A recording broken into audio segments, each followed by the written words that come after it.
and we are in the second round of BOS Rising Star of 2025, and we have 10 contestants today who have sailed through the round one, where we had more than 50 participants.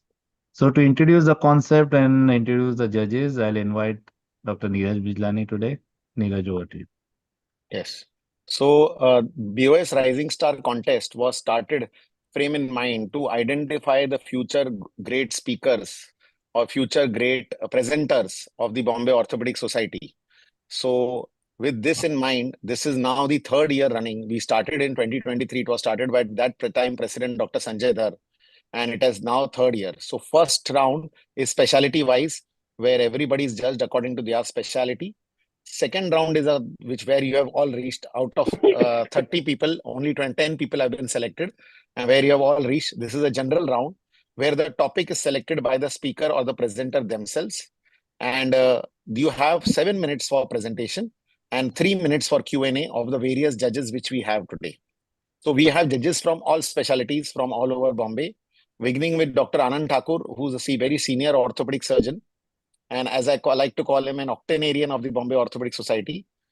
And then we have with us Dr. Harshad Argekar, my very good friend, and he was the treasurer with me in the Bombay Orthopedic Society in 2022. We also have current committee member, Dr. Jayesh Bhavishkar, who will be the future VIROC secretary of the next year. He's an arthroplasty surgeon. We have Dr. Satish Mutha, who's mainly a trauma surgeon, but I also consider him as a general orthopedic surgeon because he has experience of doing multiple surgeries.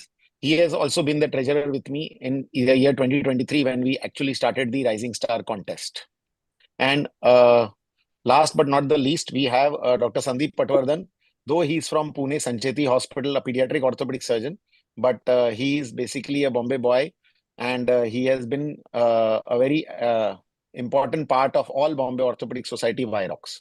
So I welcome all the judges, and I just repeat, and we also have with us our own secretary of Bombay Orthopedic Society, Ashish Phadnis. So with this, I would hand over back to Ashok to start the session and just explain the presentation format and the Q&A. Right. So thank you, Neeraj. For the judges, this is a round two of BOS Rising Star. All the Rising Star presentation are based on literature review.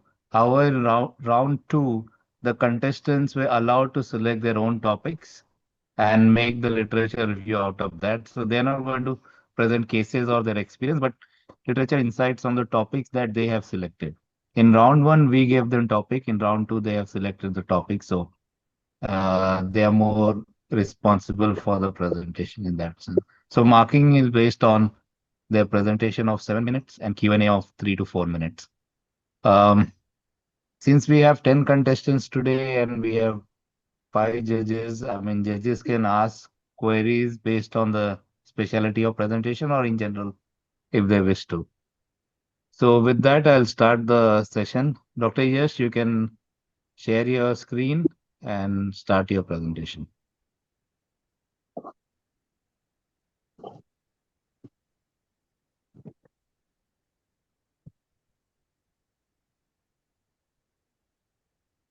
I'll keep the timing on my phone, so I'll let you know if you're exceeding the 7 minutes time.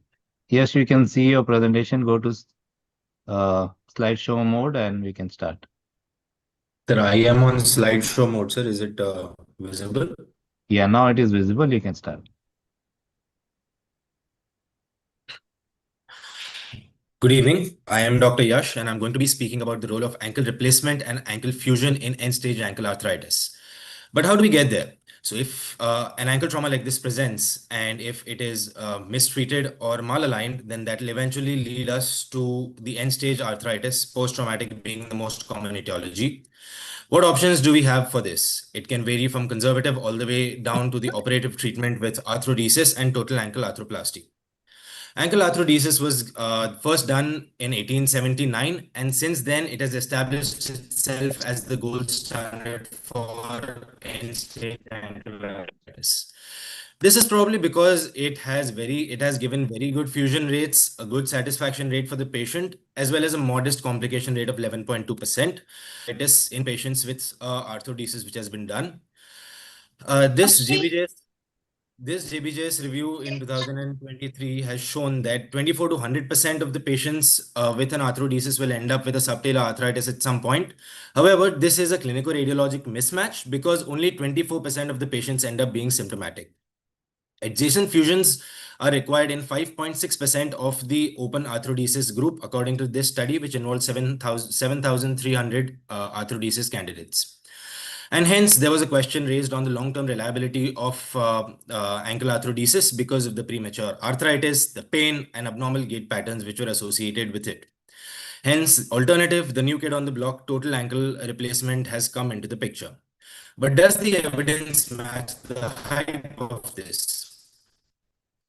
This was a narrative review of PubMed indexed articles of the last 10 years. This was a 2022 registry review of all the global joint registries pertaining to ankle, wherein they have given a 77% survival rate of 10 years for overall survival, along with a 16% revision rate. However, a subgroup analysis for only third and fourth generation implants, which are currently in use, improved this 10-year survival to 84% as opposed to 69% for the older generations.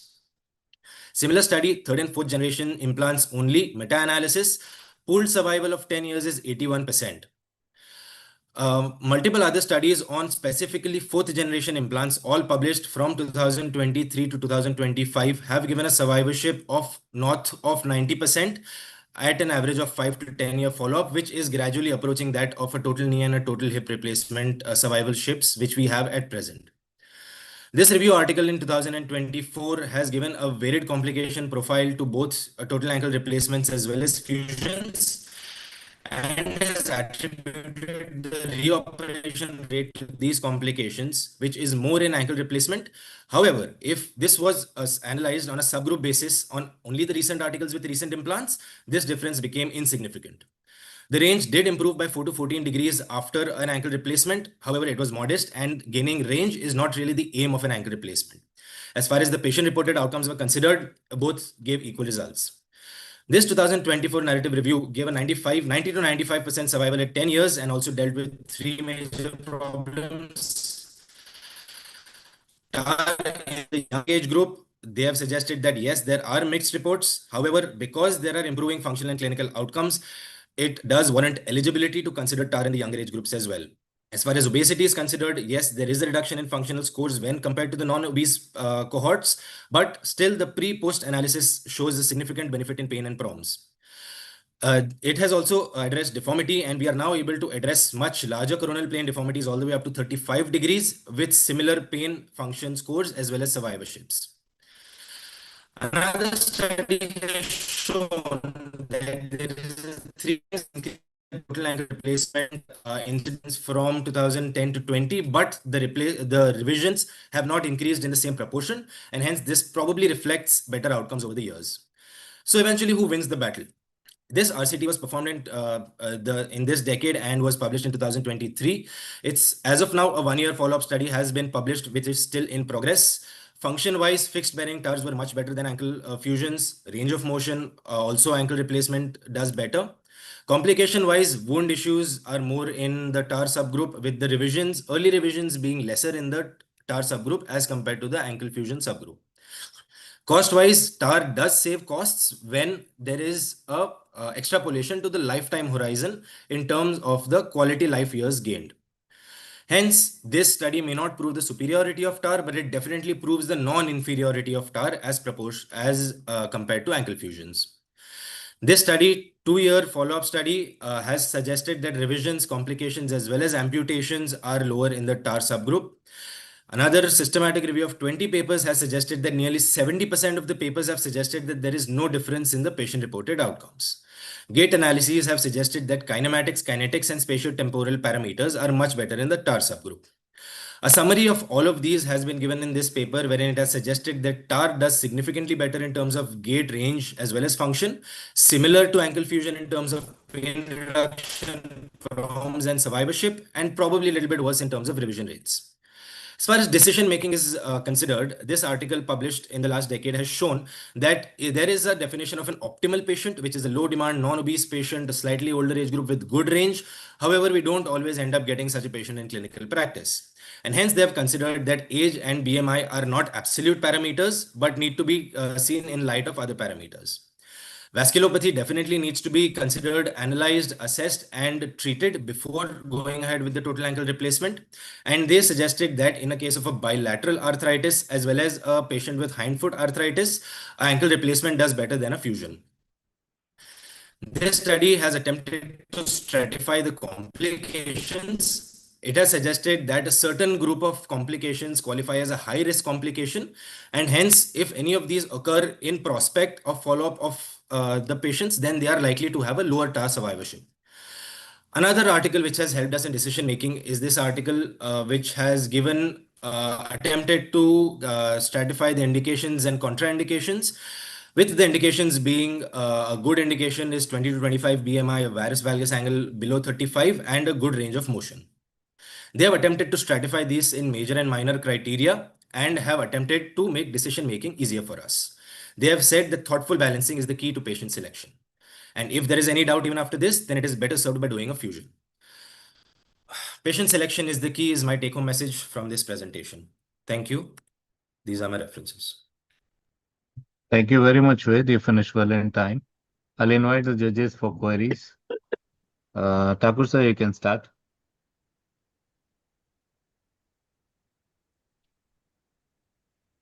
No, I have nothing to ask. Okay, any other judges you can ask? Devesh. Yeah, Satish sir, go ahead. Hello. Yes, sir. Yes, so you presented n number of studies and all very interesting. I believe there are one or two studies. Did you come across any of them of their reliability in the Indian scenario where, activities like walking on uneven surface and other things are concerned? Does Yes, TAR sir. work better than a fusion? Yes, sir. So, for the purpose of gait analysis, it was definitely better. And walking on uneven surfaces is definitely a better thing in TAR because subtalar joint is in an ankle fusion when we have to only rely on the subtalar joint and the ankle varus valgus angulation, which is there in plantar flexion, is reduced. So that amount of stability loss will be there, and that is eventually going to lead to more difficulty in uneven surfaces, and hence an ankle replacement does much better in terms of stability of walking in uneven surfaces as well as gait parameters, sir. Okay. I think that's Any other questions? So I have a question. What is the Yes. learning curve of, getting your ankle replacement right? Is it technically challenging surgery or is it a relatively straightforward surgery to learn and get consistent results? Sir, in one study to get consistent results, they said the learning curve comprised of 30 total ankle replacements. After 30, there was no significant difference between the complication rates of the same surgeon done at different points in time. So 30 is the number which was suggested in a study.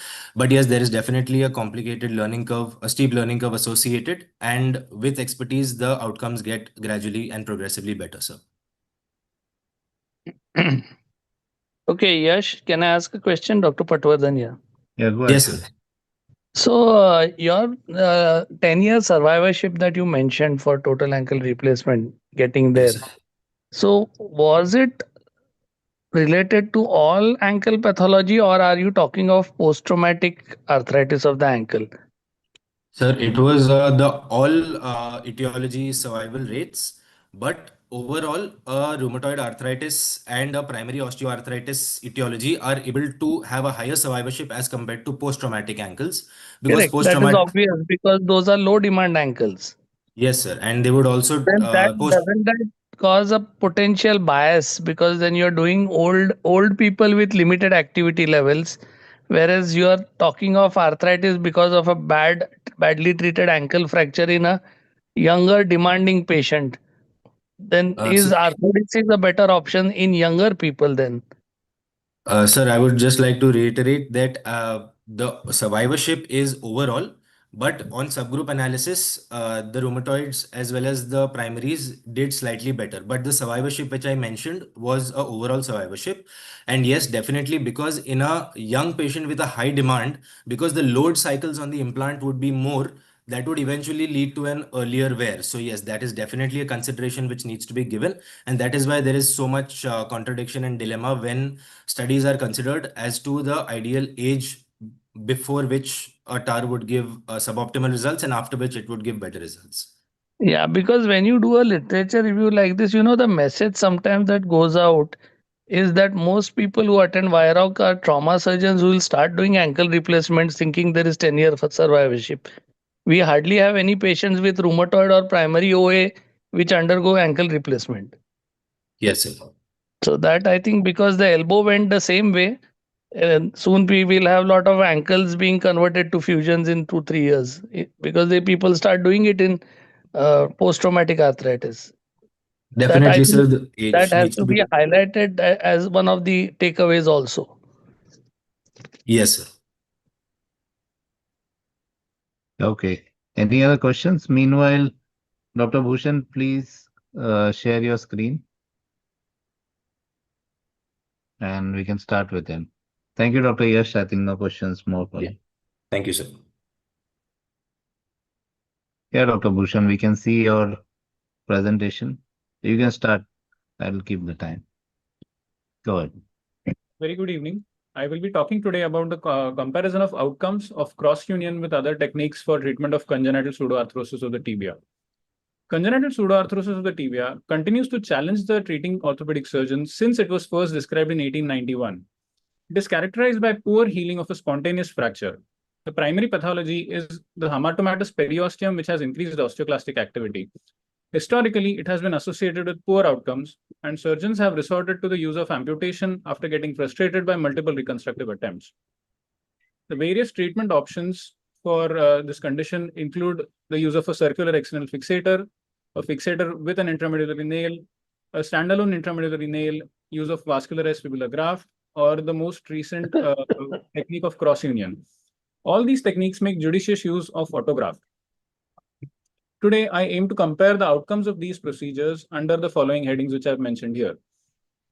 I hope to be able to tell you by the end of the talk about which surgery is the holy grail for congenital pseudoarthrosis. So this is a retrospective review of articles for the last 5 years published in PubMed, Cochrane, and Google Scholar databases. I have included case series and systematic reviews on pediatric CPT. I have excluded case reports, literature reviews, and literature on pre-fracture pseudoarthrosis and adult CPT. There were 53 studies which were identified, of which 24 were eligible for inclusion. 18 full text I was able to get hold of which 17 were original studies and one was a systematic review. So first I will talk about the cross union, which was separately but almost simultaneously described by Inho Choi and Dr. Dror Peli. This technique involves excision of the fibrous hamartomatous periosteum, use of autograft to create a synostosis between the tibia and fibula across the interosseous membrane, and fixation with an intramedullary nail and plate or an intramedullary nail with a circular external fixator. I will start by talking about the 7-year outcomes of this technique from Dr. Dror Peli, who has reported 100% union rates, 0% refractures, but 11 cases with residual secondary deformity and migration of the telescopic rod in almost 66% of the cases. This other study by Dr. Vaidya et al. And Zing et al. Conducted a comparative study between the cross union and intramedullary nailing and bone grafting. Both authors have reported 100% primary union rate, 0% refracture rate, as opposed to a lower union rate and higher refracture rate in the intramedullary nailing and bone grafting group. Time to union was also significantly lesser in the cross union group.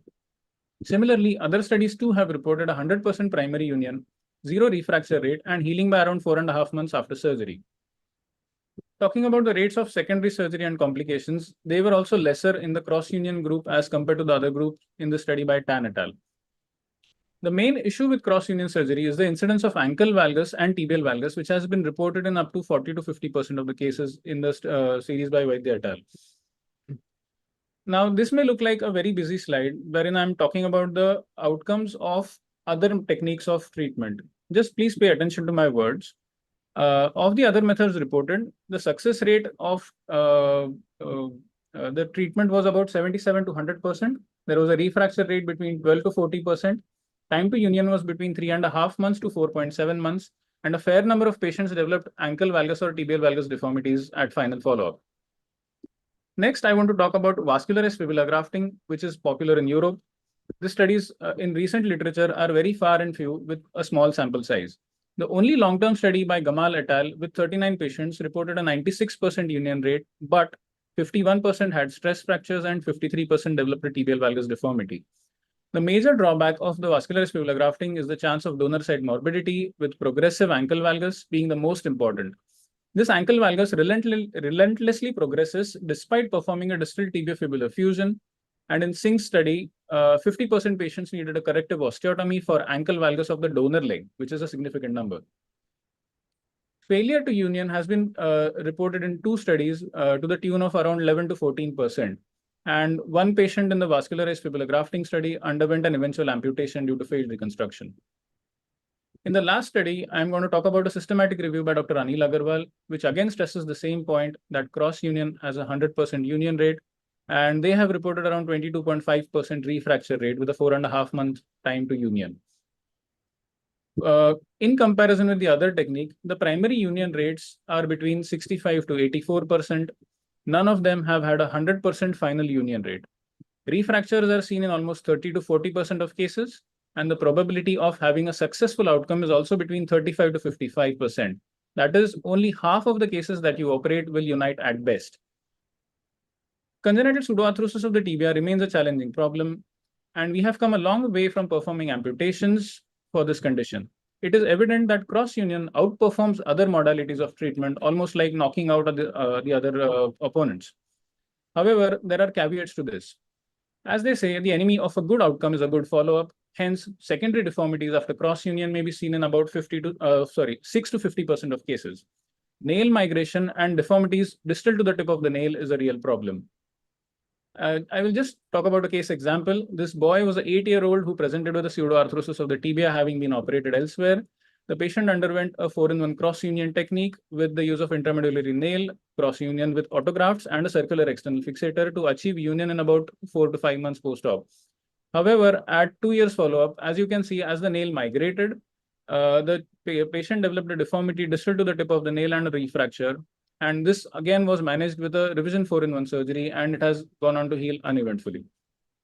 The limitations of my study is that most studies are level 4 and retrospective studies. The population is heterogeneous with a small sample size, and long-term follow-up is missing. Thus, to take home, cross-union gives good outcomes with primary union. It is better than most modalities. Secondary deformities and refracture is not uncommon. Surgery is challenging and should be performed in a center and by a surgeon who's dealing with a high volume of these cases. Long-term follow-up of this condition is important, and I believe the search for newer treatments should continue. And we are still not yet at the point where I could call cross-union as the holy grail. These are my references. Thank you very much, Dr. Bhushan. Sandeep sir, I think you should start with questions in this. Hi Bhushan, nice presentation. Couple of things. Since you have only reviewed last 5-year papers, right? 22-25, no? Yes. So this is the new kid on the block with very short follow-ups. Exactly, sir. Vaidya et al. And other Anil Agarwal have even more than 2-3 year follow-ups. Yes, sir. The problem with this is that primary union, even Dr. Benjamin Joseph in less than 2-year kids has reported 90% plus primary healing rates. But Right. what happens is that the disease, which is genetic at best, seems to come back slowly over a period of time. So more than refracture, maintenance of that union status and preventing reoccurrence of disease is a challenge, which is a biological problem which we really don't know much about even now. So it might be premature to start calling this as the holy grail, as you rightly said in the end, because we simply don't have a longer follow-up.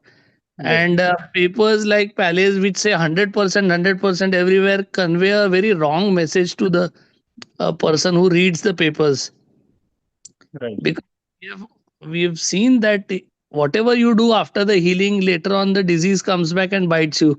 So till you have at least 18-year means maturity, till maturity follows, we really don't know. And maintaining, as you rightly said, the valgus and secondary deformities is a challenge. The nail migration remains a problem. Yes, sir. So what happens is that the classic 4-in-1, I'm sure you are also not putting BMP and thing that is described because it is too expensive. Yes, sir.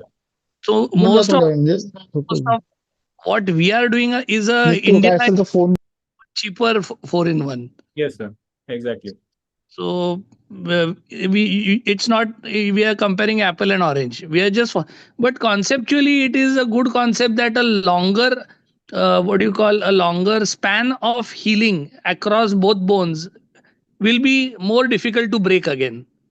Right. So way it sounds logical and it's promising, but it needs to be seen. Right, sir. There should be a biological stress on biological option and maybe some more literature on are there some research or studies happening at the biological level with the hematoma or drug treatment or gene therapy to tackle the primary pathology rather than just the healing. Right, sir. So, thank you for your comments, sir. So far, based on my literature review, I did not come across any study which is trying to, target the basic pathology of the disease. There was one study which talked about some stem cell use of stem cells, but I thought because I wanted to focus mainly on the outcomes of surgical treatment, I did not dive deeper into the study and the outcomes of it. But apart from, I could not come across any other newer modalities or newer drugs which are being treated for which are in trial for treatment of CPT. So Bhushan, Dr. Arvikar, I have a question. Yes, sir. Is there any cases where this cross healing is contraindicated? Where can it be? Is it also recommended for recurrent CPTs and patients who have been operated many times before, or is it to be done in a person who's been treated for the first time? Sir, so a cross union can be done in patients who have been operated multiple times, and based on our experience at Vadia, we have managed to salvage a few patients who have had multiple previous reconstructive surgeries by the 4-in-1 cross union technique. The only contraindication per se which comes to my mind is if the pseudoarthrosis is proximal, wherein trying to pass a graft behind the interosseous membrane, wherein you have the soleal arch and the popliteal vessels coming in. Maybe there you might have to exercise more caution while you're trying to get a cross union. Besides that, since most of the congenital pseudoarthrosis of the tibia is either in the midshaft or more distally, you can usually get away by doing a cross union, sir. That has been my experience and what I've seen here.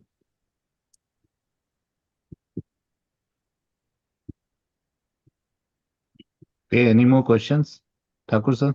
Yeah. Do you have any statistics, particularly from Ron Pell's work?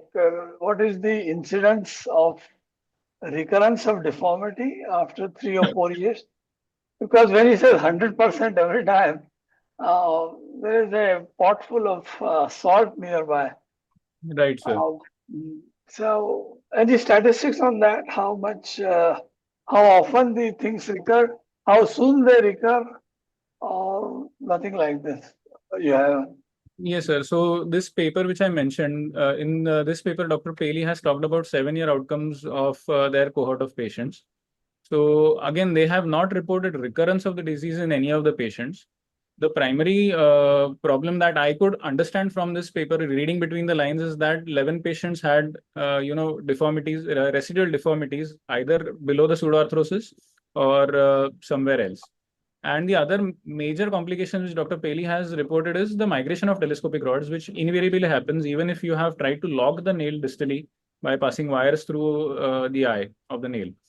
So migration of telescopic rod is the real problem, and it is because of the migration that what we are seeing is that the tibia deforms distal to the tip of the nail once it has migrated. Does Pelly tell you what was the age? He followed it 14 years, 15 years of age, or just between 2 and 7 or 2 and 9? What was the longest How much the oldest patient he had in this series? Do you have any information there? I don't remember over the top of the head, or top of my head. I can look up and let you know, sir. Okay. The only way Bhushan distal valgus is preventable is if you are transcalcaneal into the across the CPT. Right, sir. Wouldn't that harm the talocalcaneal this thing? No, but Uh, that the primary aim there is to get healing most of the times. And like he said, distal ankle valgus is a problem. The rod invariably migrates. There's no sure shot way of stopping it. Anyhow, we can just go on with the next paper. Right. Thanks, Bhushan. Thank you so much, sir. Dr. Shubham, you can share your presentation and we can start.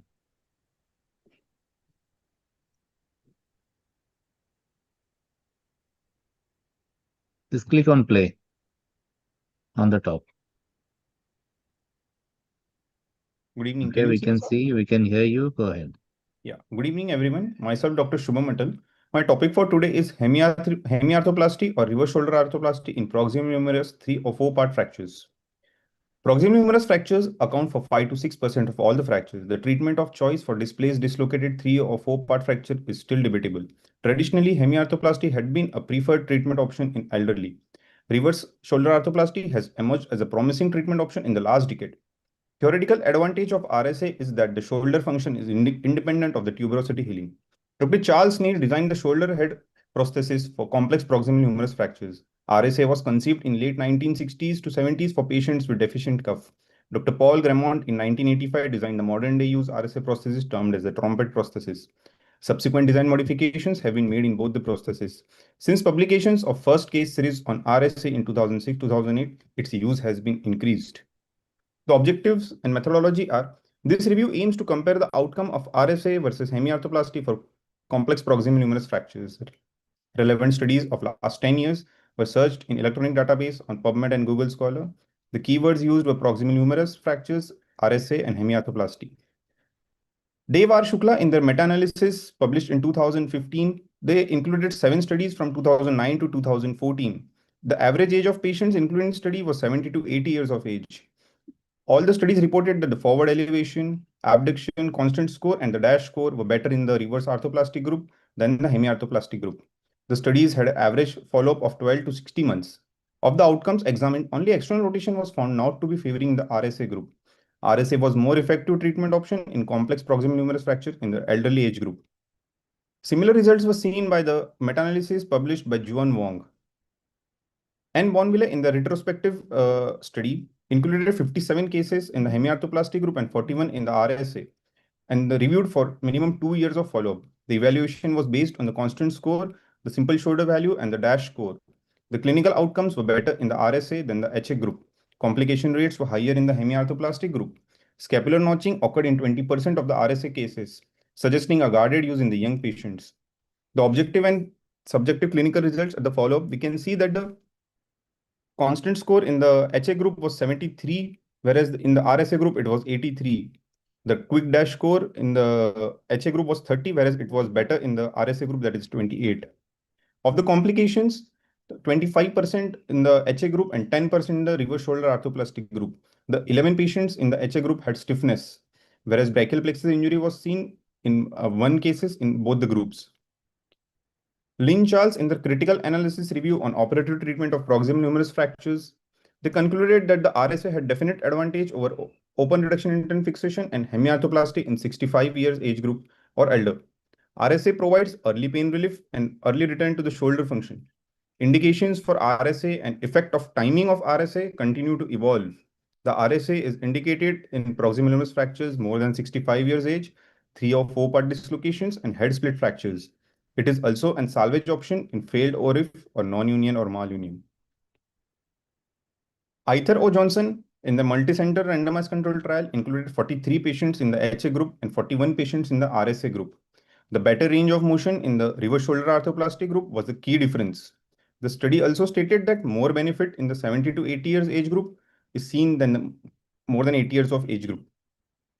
We can see that the flexion range in the RSA patients 82% of RSA patients had flexion more than 100 degree, whereas 30% of the HA patients had flexion more than 100 degree. Coming to the constant score, only 30% of the RSA patients had constant score less than 50, whereas 55% of the HA patients had constant score less than 50. B. Israel Yaucha, in their study on acute surgical management of proximal humerus, they considered all the three options: the ORIF, the hemiarthroplasty, or the reverse shoulder arthroplasty. From 1999 to 2018, 425 proximal humerus fracture cases were included, of which 211 were managed with ORIF and 214 with arthroplasty. They concluded that two-thirds of the three-part fractures were treated with ORIF and remaining with arthroplasty. Four-part fractures were treated with RSA, which was 39%, or hemiarthroplasty, which was 32%. Malunion or hardware complications were seen 25% of the ORIF cases, 30% of the hemiarthroplasty, and only 15% of the RSA cases. Reoperation rates were low as 6.6% in the RSA group, whereas 15.7 and 17.5% in HA and ORIF group respectively. The primary RSA for fracture outperformed revision RSA for failed ORIF, which can be an important consideration for the primary treatment choice. Last nails in their randomized control study on 31 patients, of which 14 in the HA and 17 in the RSA group. The subjective and objective outcomes were measured at 3, 6, and 12 months post-op. Statistically and clinically significant superior outcomes were seen in the RSA compared to the HA group. As we can see, the constant score at 6 weeks, 3 months, 6 months, and 12 months, the abduction range, the anterior elevation, and the dash scores, the RSA group outperformed the hemiarthroplasty group. Michael Vandermerwe in their study included 645 patients from the New Zealand Joint Registry of proximal humerus fractures which underwent arthroplasty, of which 427 underwent hemiarthroplasty and 218 underwent RSA. They concluded that the rates of RSA steadily increased after 2009. The RSA group had better functional scores at 5 years follow-up, but statistically there was no difference. The revision rates were lower in the RSA group. Coming to the cost effectiveness analysis of hemiarthroplasty versus reverse shoulder arthroplasty, two surgeons, the George Ostroff and Josan A. Solomon, concluded that the cost of RSA to hospital and patient exceeded that of hemiarthroplasty, but the pain scores and outcome scores in RSA exceeded that of the hemiarthroplasty group. The cost effectiveness ratio of the RSA is well below the standard willing to pay threshold. RSA is the preferred economic strategy for complex proximal humerus fractures in elderly population compared to the hemiarthroplasty group. To summarize, treatment solution for complex proximal humerus fractures is still evolving. The subjective and objective outcome parameters favor the RSA as the treatment choice in 3 or 4-part proximal humerus fractures. Indicated use of RSA and subsequent decreased implant cost will make its use less controversial. Is HA obsolete? No. It is still a bailout option in revision RSA cases. More level 1 studies are needed to outline the definite indications for RSA and assess long-term results. These are my references. Thank you, Bombay Orthopedic Society and the Rising Star organizing team. Thank you very much. Questions from the judges? Satish, you want to start? I will Yeah, ask. so, Go okay, ahead, sir. Is there any indication or priority of doing RSA or HA? Is it age related? In a young patient, would you offer HA or you want a RSA? And in this respect, from this point of view, is there any finding in literature that young patients will go only for RSA or HP or whatever the preference is? So the implants are, if we look at the implant survivorship of the RSA, it's 95% for 10 years and 15 years. So I guess in young patients, the RSA would not be a better option. It would be a open reduction internal fixation in young patient. But considering the elder age group, where we expect not more than suppose 15 or 20 years of lifespan and not much demand, the RSA will outperform the hemiarthroplasty.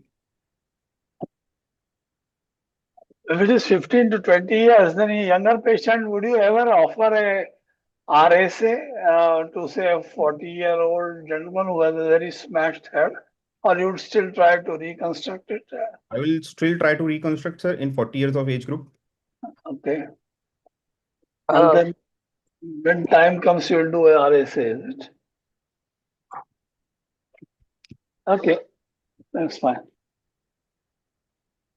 Yeah, in your presentation, you never mentioned what is the age limit where you consider RSA or whether you consider HEMI. Really not age stratified it, because in a young patient, both these options are not available to us. You will always do an ORIF rather than doing any kind of replacement. That should have Basically, been specified in your sure, sir. presentation. So, Okay. Dr. Shubham, can I ask a question? Yes, sir. Shubham, your paper, your review trying to compare Hemi with a reverse is a debate like comparing bipolar with a total hit. I mean, the verdict is more or less clear. There is no point in comparing them all over. The real challenge is comparing an RSA with a Hemi in an extremely elderly population where you can't fix, where Hemi is an easier option, a quicker option, versus RSA, which is a technically demanding option in a 75. See, when it is a 65, 75-year-old, there's nothing to think. But when you're treating a 75-year-old or an 80-year-old who's relatively fit, you don't know whether you want to do a RSA or you want to do Hemi because you don't know what happens 5 to 10 years. So I want to, is any of your paper telling us about these two processes in the extremely elderly age group Yes, sir. with the Actually, low functional demands? Is there any difference at 5 to 7 years? Low functional. yes, sir. If we don't look at the functional demand, if we just look at the age group of the patients, so there was one study which considered the ASA scores. So if ASA scores are 1 or 2, so if in ASA scores 3 and 4, RSA was a better option than the hemiarthroplasty group, as they considered. So ASA, if we considered, so if like a patient is having comorbs, elderly, osteoporosis, uh, just from the point of comorbidities, as you said, the age 75. So RSA outperformed the hemiarthroplasty in that group age group, sir. Shubham, are you aware of a recent paper which talks of open close reduction and K-wires in elderly population being comparable to RSA with PROMs? No, sir. Actually, my keywords for basically I've just focused on the papers of hemiarthroplasty versus Yeah, that RSA. is the problem. You start with a premise of which is a bias.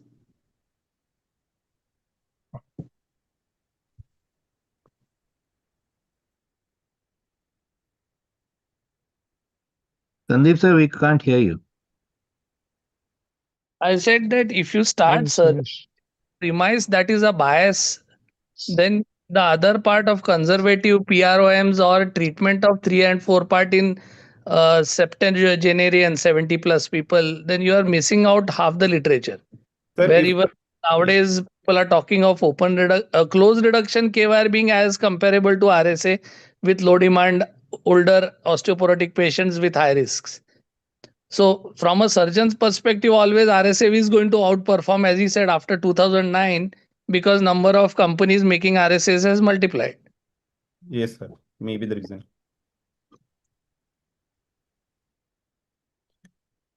Okay, any other questions? Okay, so thanks, Dr. Shubham. Dr. Varun, you can start your presentation. We can Sir, see your good. screen. Yes, sir. Good evening, sir. Am I audible? Yes, you're audible. Yes, you're Yes, sir. audible. Okay. Good evening, respective faculty and judges. I would like to thank Bombay Orthopedic Society for giving me this opportunity. Today, I will be talking on radiological and functional outcomes of four-part proximal humerus fractures. Does the multi-lock nail really challenge the gold standard philos? As you know, four-part proximal humerus fractures are notoriously challenging, especially in elderly osteoporotic bone. The Philos is the traditional gold standard, but has several issues such as varus collapse, cut-throughs, and revisions. Plates are a longer lever arm, load bearing, nails are central, implants, load sharing, shorter lever arm, more biomechanically stable. The multi-lock offers proximal anchorage, larger subchondral screw arch, and a screw-and-screw stability. My aim is to review literature comparing multi-lock versus the Philos in four-part patterns. As we can see in case 1, case 2, and case 3, post-operatively, we have got all reduction parameters with the Philos, but they still tend to fail in various intra-articular screw penetration and implant cut-through. कौन मुर्गी नहीं है? Spectrum of कौन मुर्गी four-part नहीं है? fractures are varied. You have the relatively good ones, which have a good medial continuity, a good bone stock. We have the four-part fracture dislocations with osteoporosis. We have the head split fractures, and we also have the metaphyseal diaphyseal combination with osteoporosis and head split. So they tend to differ and behave differently, but the thing common with them is the plate will not hold the reduction in any of these fractures. It is a constant battle against varus. And this was my methodology, my inclusion-exclusion criteria. Coming to my review of literature, this landmark paper by Pascal Boileau gave a crucial analysis about the medial continuity in proximal humerus fractures, and any of the proximal humerus fractures which were plated which had a loss of medial continuity showed an increased incidence of articular screw penetration, varus collapse, and secondary surgeries. So plating should only be done if medial continuity is intact. If you are going for a plating and there is no medial continuity, you have to augment it with an anterior medial plate or a strut graft. Coming to this paper by Euler et al. In 2017, where he spoke about the biomechanical evaluation of the nail in cadaveric bone models, which were loaded with varus and torsional forces.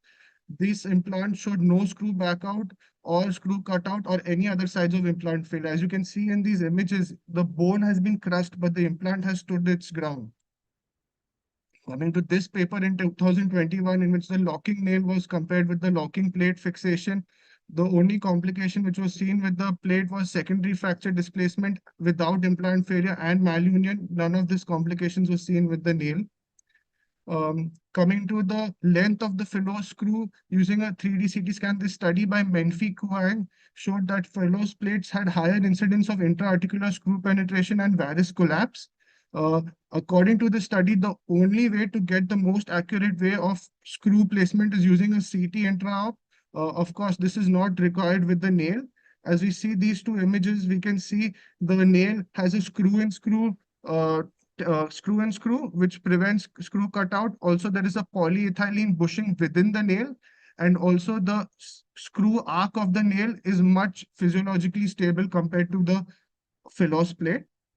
Coming to this study by Dr. Andy, where the functional outcome of the nailing group at 12 months, as we can see, the abduction is almost 141 degrees and the forward flexion is 144 degrees. This is giving you a full range of motion in a four-part proximal humerus fracture. Coming to this graph, where we compare the rehab with the Philos and the multi-lock, even though both of them are doing similarly well at 12 months, we can see that the group with the Philos is achieving almost full range by 4 to 6 months, which is getting patients back to their daily activities at a much faster rate. Coming to this landmark paper in 2021 by Wu et al., where he compared multi-lock with the Philos, the multi-lock nail had much better constant Murley scores, ACEs scores. There were no revisions required with the multi-lock rate. The Philos plate had a higher reoperation rate.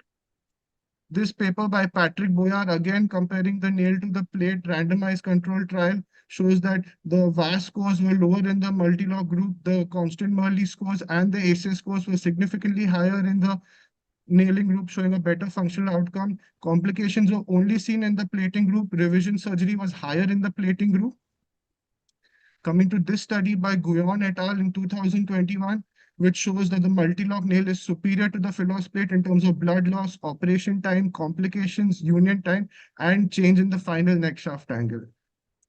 So to summarize my studies, the multi-lock nail has a shorter operative time, lower blood loss, lower VAS scores, better functional scores, better range of motion, almost no, it maintains your neck shaft angle. There is no varus collapse, hardly any implant complications as screw cutout is virtually impossible. Union time is faster, reoperation rate is much less. Just to show some case examples, we have a four-part proximal humerus fracture. As we can see the CT scan, we have a head split component. This is my post-op X-ray, good valgus reduction. This is the X-ray at full union, and this is my patient's functional outcome. Over here, we have a 70-year-old male with severe osteoporosis. As we can see, a multi-fragmentary head split fracture, a Sheebel's type 4. These are our intraoperative reduction images. This is the final X-ray. We got a good valgus reduction. As you can see, the nail holds on to the reduction. There is no change in the reduction compared to the immediate post-op. And this is my patient's functional outcome. Another X-ray, 55-year-old male, the most dangerous variant of a proximal humerus fracture, severe metaphyseal diaphyseal combination. As you see this CT, you can see there's a bad head split fracture. Again, we went ahead, did a long nail for him, and again, it got good union. So to summarize, the multi-lock nail is superior biomechanically. Secondary displacement almost never occurs. Implant-related complication never occurred. It is the solution to all types of proximal humerus fractures. Rehabilitation is much early. I would like to conclude and say the multi-lock nail is biomechanically more superior. It maintains the reduction much better to the phyllos without any change in the neck shaft angle, lower surgical morbidity, faster rehabilitation. Current evidence indicates that the multi-lock performs better than the phyllos plating. This is studies over the last 10 years. However, larger term multicentric randomized control trials are needed for definitive gold standard status. These are my references. Thank you, sir. Thank you very much, Varun. Questions from the judges, please. You showed 4 cases. What is your follow-up on those 4 cases? Sir, we have followed them up to 2 years now, and all Okay. of those patients are doing well.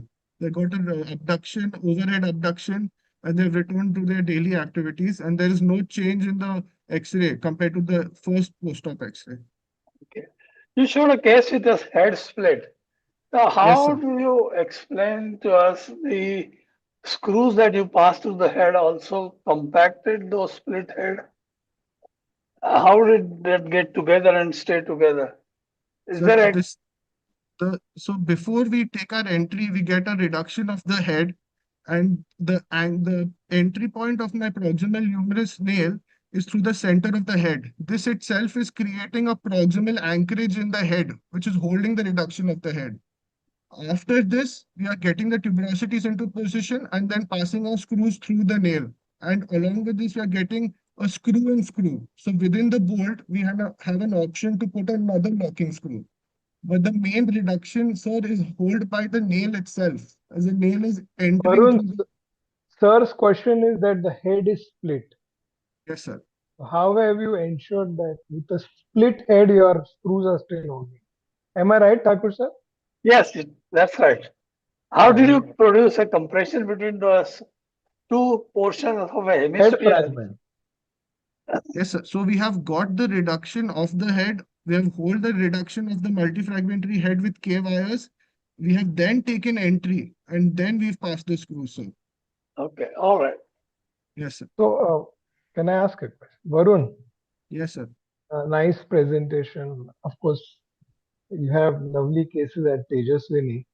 Yes, But sir. one thing that you have said that there are almost no implant or procedure related complications. We Yes, sir. all initially had the fear that we are violating the supraspinatus tendon, but now we are coming over that. But Yes, sir. now there is a 20% long head biceps tendinitis incidence because you have to enter through the cuff interval, and the anterior screw also goes through the biceps tendon groove. The Yes, sir. injury journal 2024 says there are 20% incidence of long head biceps tendinitis. What do you have to say on that? So the long head bicipital tendinitis is only due to the anterior screw, sir. We don't use the anterior screw until we require it. We use our medial screws and our oblique screws, and we try to get a calcar screw. And through our medial lateral screws, we try to get a screw in screw. We leave the anterior screw only if it's required. So without putting the anterior screw, the nail is intramedullary. So bicipital tendinitis is not a complication. We don't see that in any of our patients. The anterior screw, we always leave it for the end. So that is not the main cause is your entry, which is close to the cuff, the rotator cuff interval, where the Yes, biceps tendon lies. yes, sir. And the head, the acromion invariably, tends you more, pushes you more anteriorly and closer to the tendon. So Yes, sir. The entry is through the rotator cuff. We have to split it longitudinally through its fibers, but we have no incidence in our cases of bicipital tendinitis. So. Okay. Thank you, judges. And Thank you, Varun. I'll Thank you, sir. invite Dr. Urvil to start his presentation now. Dr. Urvil, you can go ahead. Am I audible, sir? Is my Yeah, you're presentation audible. visible? You're audible. Your presentation is seen. Go ahead. Good evening. My name is Dr. Urvil Shah, and today I will be talking about the medialized and lateralized reverse shoulder arthroplasty designs. In the current era, the number of cases of reverse shoulder arthroplasty have been increasing. This is evidenced by this graph, which shows increasing trends in various registries. The indications have expanded from the initial cuff arthropathy to proximal humerus fractures, arthritis, tumors, revision cases, and AVN. There are multiple design options available in the market. But yet, shoulder surgeons are confused regarding the medialized and the lateralized design of the RSA. To understand this in detail, we need to know and go back to the Gramont's original RSA design. In his design, he medialized and distalized the center of rotation. This improved the deltoid force. The center of rotation was at the bone implant interface, which lead to lesser shear forces. The distalization of the deltoid causes retensioning, and the prosthesis was semi-constrained with a constant center of rotation. In spite of its longevity and relatively good outcomes, there were several problems with the medializing. They were scapular notching, instability and dislocation, inadequate tension of the cuff leading to restricted rotation, and loss of the shoulder contour. Therefore, to understand the lateralization, I did a detailed narrative review of the literature, and I would like to discuss this in various categories. Among the methods of lateralization available, they have been in the following format. On the glenoidal side, we can do a metal increased offset RSA, which is in the form of implants, for example, at the augments using base plates, the glenosphere level, or doing a bio RSA, which is a bony increased offset RSA, wherein we are using some form of bone graft. On the humeral side, lateralization could be achieved by using a lesser neck shaft angle stem, example a 135 or a 145-degree stem, as compared to a 155-degree stem, which was used in Gramont's original design, using a curved stem over a straight stem, and an onlay design over an inlay design. In the inlay design, the stray sits flush onto the humeral cut, whereas the onlay design, it's not so, and multiple offset options are available. There's a bipolar or global lateralization, wherein lateralization is done at the glenoid and at the humeral level. Now, to talk about the various designs available, we need to understand this picture given by Virgil et al. Line A corresponds to the humeral diaphyseal axis. The line B is the line present at the center of the humeral cut. C is present at the pivot point, which is the deepest articulation between the glenosphere and the insert. D is the center of rotation, and E is the center of the base plate. Accordingly, Virgil et al. Says that there is a humeral offset, which is A to C, comprising of two components, AB being that from the humeral stem and BC being that from the insert. Whereas on the glenoid side is C to E glenoidal offset, wherein CD is the contribution from the glenosphere and D to E is the contribution from the base plate. Accordingly, Virgil et al. Compared the lateralization of various implants with respect to delta 3, which is the implant which was based on Gramont's original design. Accordingly, if an implant was less than 5 millimeters lateralization as compared to delta 3, it was a medialized implant, and if it was more than 5 millimeters, it was a lateralized implant. Accordingly, there are four broad categories of implants designs available. Out of this, it is the lateral glenoid medial humerus and the medial glenoid lateral humerus, which are favored. Now, talking about the various biomechanical studies, William Liu et al. In his biomechanical study showed that a humeral lateralized design implant had lesser muscle forces generated for the same arc of movement as compared to Gramont's design. He also showed that a humeral lateralized design had maximum compressive forces leading to improved stability, and a glenoid lateralized design had relatively higher shear forces. This is an article by Michael Bursick et al., wherein proximal humerus four-part fractures induced in cadavers, and they managed them with RSA. They showed that lateralization improved the stability, and even after 6 mm of lateralization, the tuberosities could be tied back up. Now, talking about the various outcomes in the range of movements, multiple systematic analysis and meta-analysis have been done. All of them tell us that a lateralized RSA is associated with lesser scapular notching, better rotations, better outcome scores in the form of the constant score and the ACES score, lesser pain, lesser heterotopic ossification, and an increased deltoid wrapping angle. Now, what is the deltoid wrapping angle? In this photo, you can see as the lateralization increases, there is increase in the horizontal force vector of the deltoid. This leads to compression and improved stability. Pascal Beaulieu et al. Compared bio-RSA with that of the Gramont design. And they showed that not only was there an improvement in the outcome scores, but there was better range of movements, lesser notching, and lesser loosening with that of a bio-RSA. Wasim et al. Compared a bio-RSA with that for use of metal augments to lateralize, and they showed that metal augments had relatively lower rates of revision and scapular notching. Theresa Park et al. Showed that in spite of 8 mm of glenoid side lateralization, the acromial risk of acromial stress fracture was less, especially when a 135 inlay humeral implant on the stem side was used. Therefore, now, if you have to consider the merits of a lateralized RSA, is associated with decreased capillary notching, improved rotator cuff and its tone, improved deltoid wrapping angle and stability. However, it has its demerits of excessive lateralization, which could possibly cause acromion fractures, or difficulty in reduction intraoperatively, possible neuropraxias, and increased shear forces, which would cause loosening. So now we are in a dilemma. Are we or are we not lateralized? To answer this, we need to know how much to lateralize, and this can be given by the Goldilocks principle. There is not too much, not too little, but just right. To see this to get to the sweet spot, Stephen Boyer et al. Suggests the patient-specific lateralization and use of planning software. They say that up to 5 to 10 millimeters of lateralization is well accepted, and humeral lateralization should be done on the basis of the glenoid lateralization. A distalization of more than 40 millimeters is associated with acromion fractures. They also says that the patient, if the age is more than 70 years, there's osteoporosis, or the patient is short stature, we should not offer too much lateralization as there's a risk of acromion fracture and loosening. On the other hand, a high demand individual, which requires stability and range of movement, more lateralization should be offered. Filippi Valenti et al. Assessed their lateralization with the help of a lateral shoulder angle, which is the angle between two lines, one line connecting the acromion to the glenoid and the other connecting the acromion to the lateralmost aspect of the humerus. They found out that when the ACES score was more than 76, it was associated with good outcome, and it was seen when the lateral shoulder angle was between 79 to 93. Therefore, in conclusion, I would like to say that a lateralized RSA has definitive superior outcomes over the Gramont's medialized design. We should offer a patient-specific lateralization. Up to 5 to 10 mm of glenoid lateralization should be done, and the humeral lateralization should be catered to intraoperatively.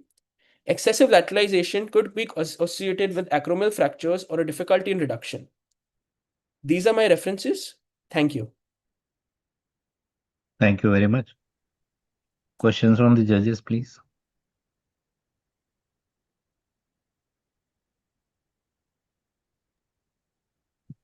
So, Dr. Urvil, can you tell us the correlation between lateralization and acromial fractures? Sir, lateralization, as such, there is the acromial stress fracture incidence is almost 7 to 10%. And they have seen that they can go up to 20% with lateralization. However, multiple studies have shown that up to 8 mm of lateralization is well accepted. But the risk of acromial fractures could be more in a short-statured individual or osteoporosis patient or an elderly patient. Sir. And how clinically significant is acromial fracture? So the acromial fractures have a really poor outcome, have shown to have a really poor outcome if they develop in a reverse shoulder arthroplasty, because the patient often complains of pain, and since the deltoid is attached to it, there's limited abduction and the other range of movements are also restricted. More than that, sir, the acromial fractures are also difficult to treat. Typically, a type 1 fracture is managed conservatively, but type 2 or 3 should be managed surgically. And outcomes after 6 weeks, if the fracture is not treated within 6 weeks, they're shown to be really poor, sir. You said short stage people, short-statured people. Can you quantify that? Who is the short stage person? Sir, as such, I could not find specific articles regarding the short stature, but I've spoken to multiple shoulder surgeons, and many of them say that they just see if it's 5 feet or less, and they consider 5 feet or less as short stature, and in those cases, they really avoid lateralization. But as such, sir, I could not find specific literature related to the height of the patient and the lateralization, sir. In your experience, how many short-statured, less than 5 or 5 feet tall men you find in India? Not very. Yes, sir. When you make a statement, you should be able to quantify it. Otherwise, it becomes a vague and useless statement. So we have no guideline about using the lateral essay or medial essay. So a short stature doesn't tell me anything at all. Yes. So basically, it's basically a shorter, in the sense of a smaller anatomical shoulder, sir. It's in that context that they mention a short stature person, sir. Okay, fine. Any more questions? You said there is a lesser chance of heterotopic ossification in lateralized glenoid. Is there can you explain the mechanism why that occurs? So with the lateralized design, there's lesser notching, scapular notching, and the stability is more. So Heterotopic ossification I'm talking about. You Yes, said sir. Yes, heterotopic sir. So ossification. Yeah. in a medialized design, because of the relatively more notching, that they say that it's relatively more unstable. They say there's relatively more chance of the heterotopic ossification, sir. Okay.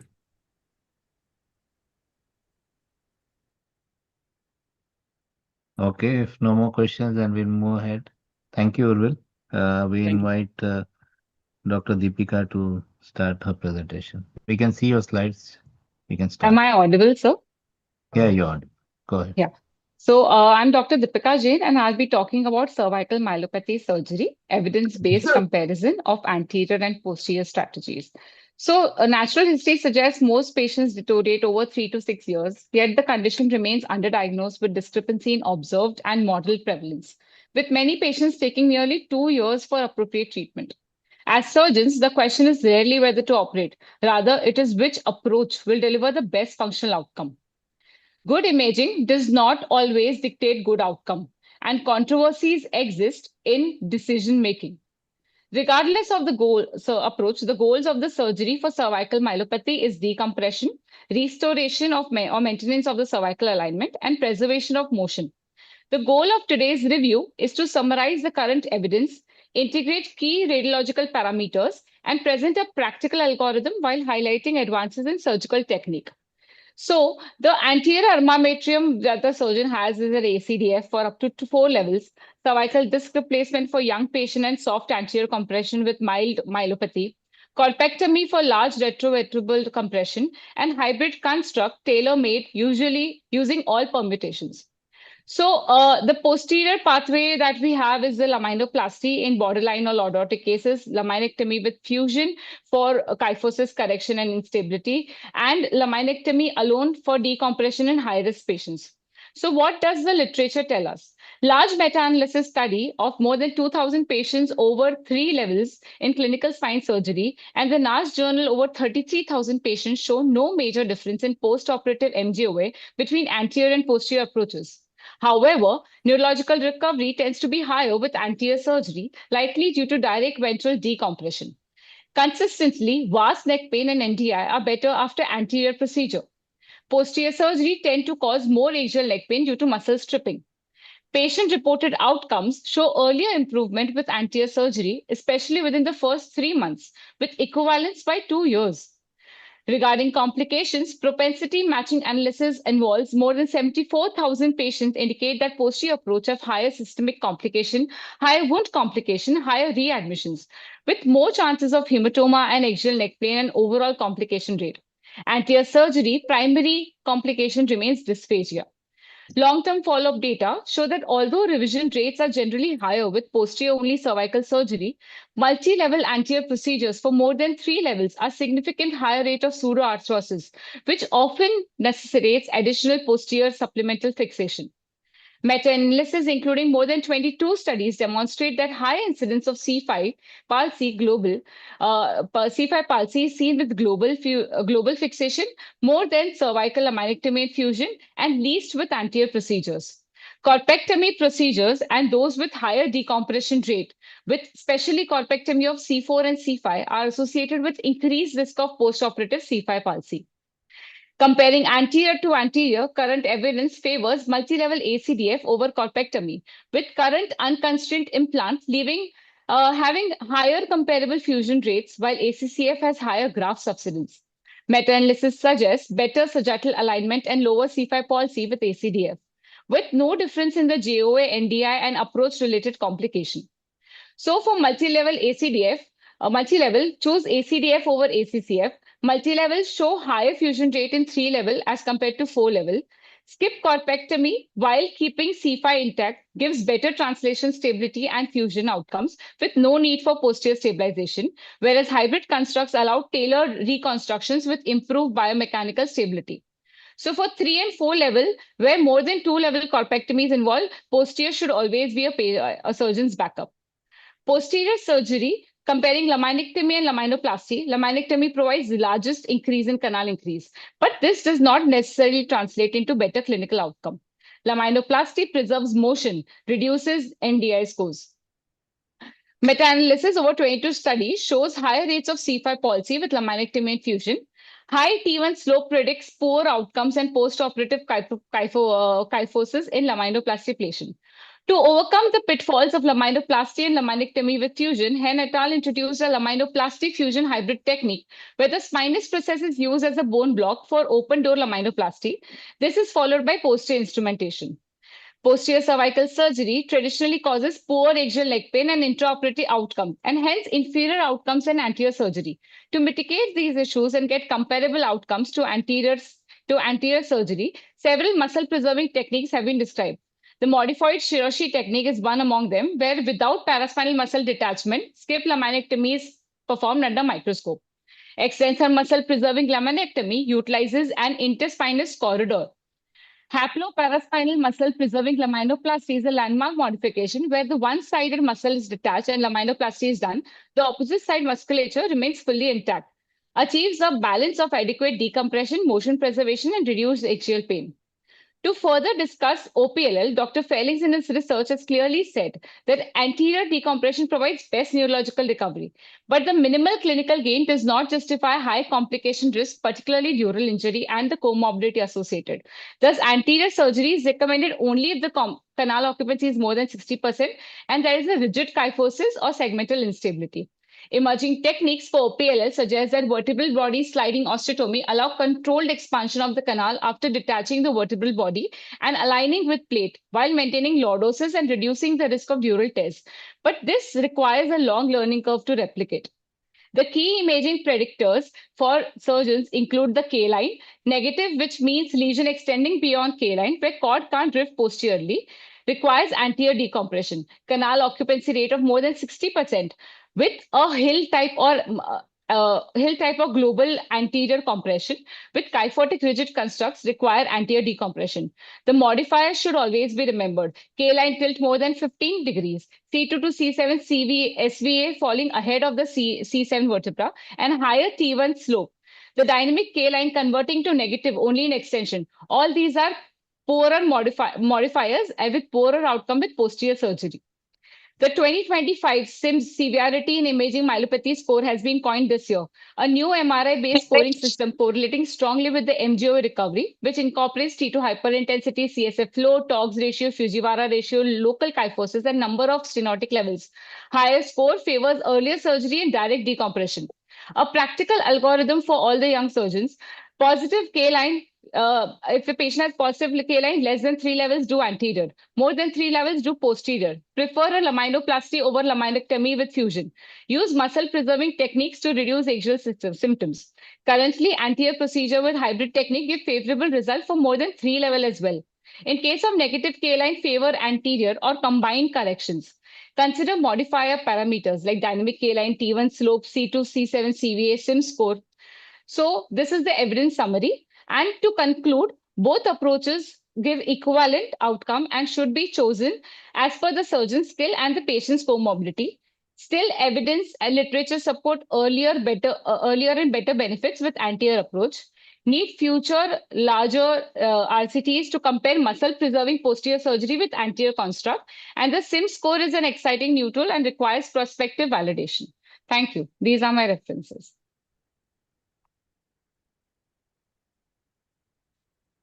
Okay, Dr. Deepika, you have exceeded the time a minute. You've taken a minute more.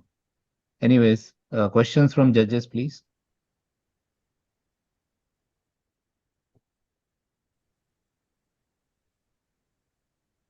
Quite a comprehensive study, Deepika, and a little bit on the higher side because even dedicated spine surgeons are still in the debate whether an anterior or a posterior cervical surgery is indicated where there is established myelopathy. So according to what your conclusion is, the surgeon will decide whether which surgery is ideal for him based on his experience or based on what the K-line or what the parameters are. So thank you for the question. Definitely the radiological parameters has to be taken care of. Where I meant that the surgeon's experience come into play is with the modified extensor muscle preserving techniques, which are currently not very well practiced in India. and most of the studies were of the Japanese and the Korean population, sir. So to replicate those studies, definitely a surgeon's experience is a must. We are well aware of the anterior and the posterior techniques, sir. So to decide, definitely the radiological parameters should be taken care of, sir. Thank you. So just a comment, despite the best evidence and very critical analysis of so many papers, it's the surgeon's expertise, bias, and training which ultimately decides what he's doing, not literature necessarily. Yeah, because I think not all parameters can be replicated everywhere as far as facilities are concerned. The population is totally different. A lot of these paper review things sometimes are not relevant to our population at all.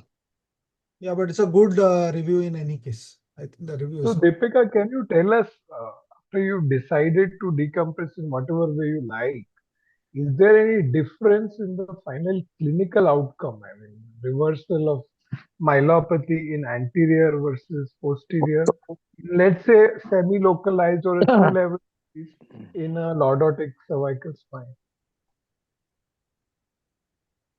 So in a lordotic cervical spine, definitely a easier option is, as the patient does not require, as the current SIM score, sir, that had major focus on the cervical kyphosis. So in a lordotic spine, definitely a laminoplasty or laminectomy with laminectomy can give good prognosis, sir. But in all of this study, none of the studies said that the outcomes in anterior or posterior with respect to the modified Japanese orthopedic score is different. Only initial 3 months or 1 year outcome with respect to neck disability index or a very bad anterior compression where an anterior surgery would cause good results. Only in those cases, sir, the 2 year outcome of MGOS score has made a difference.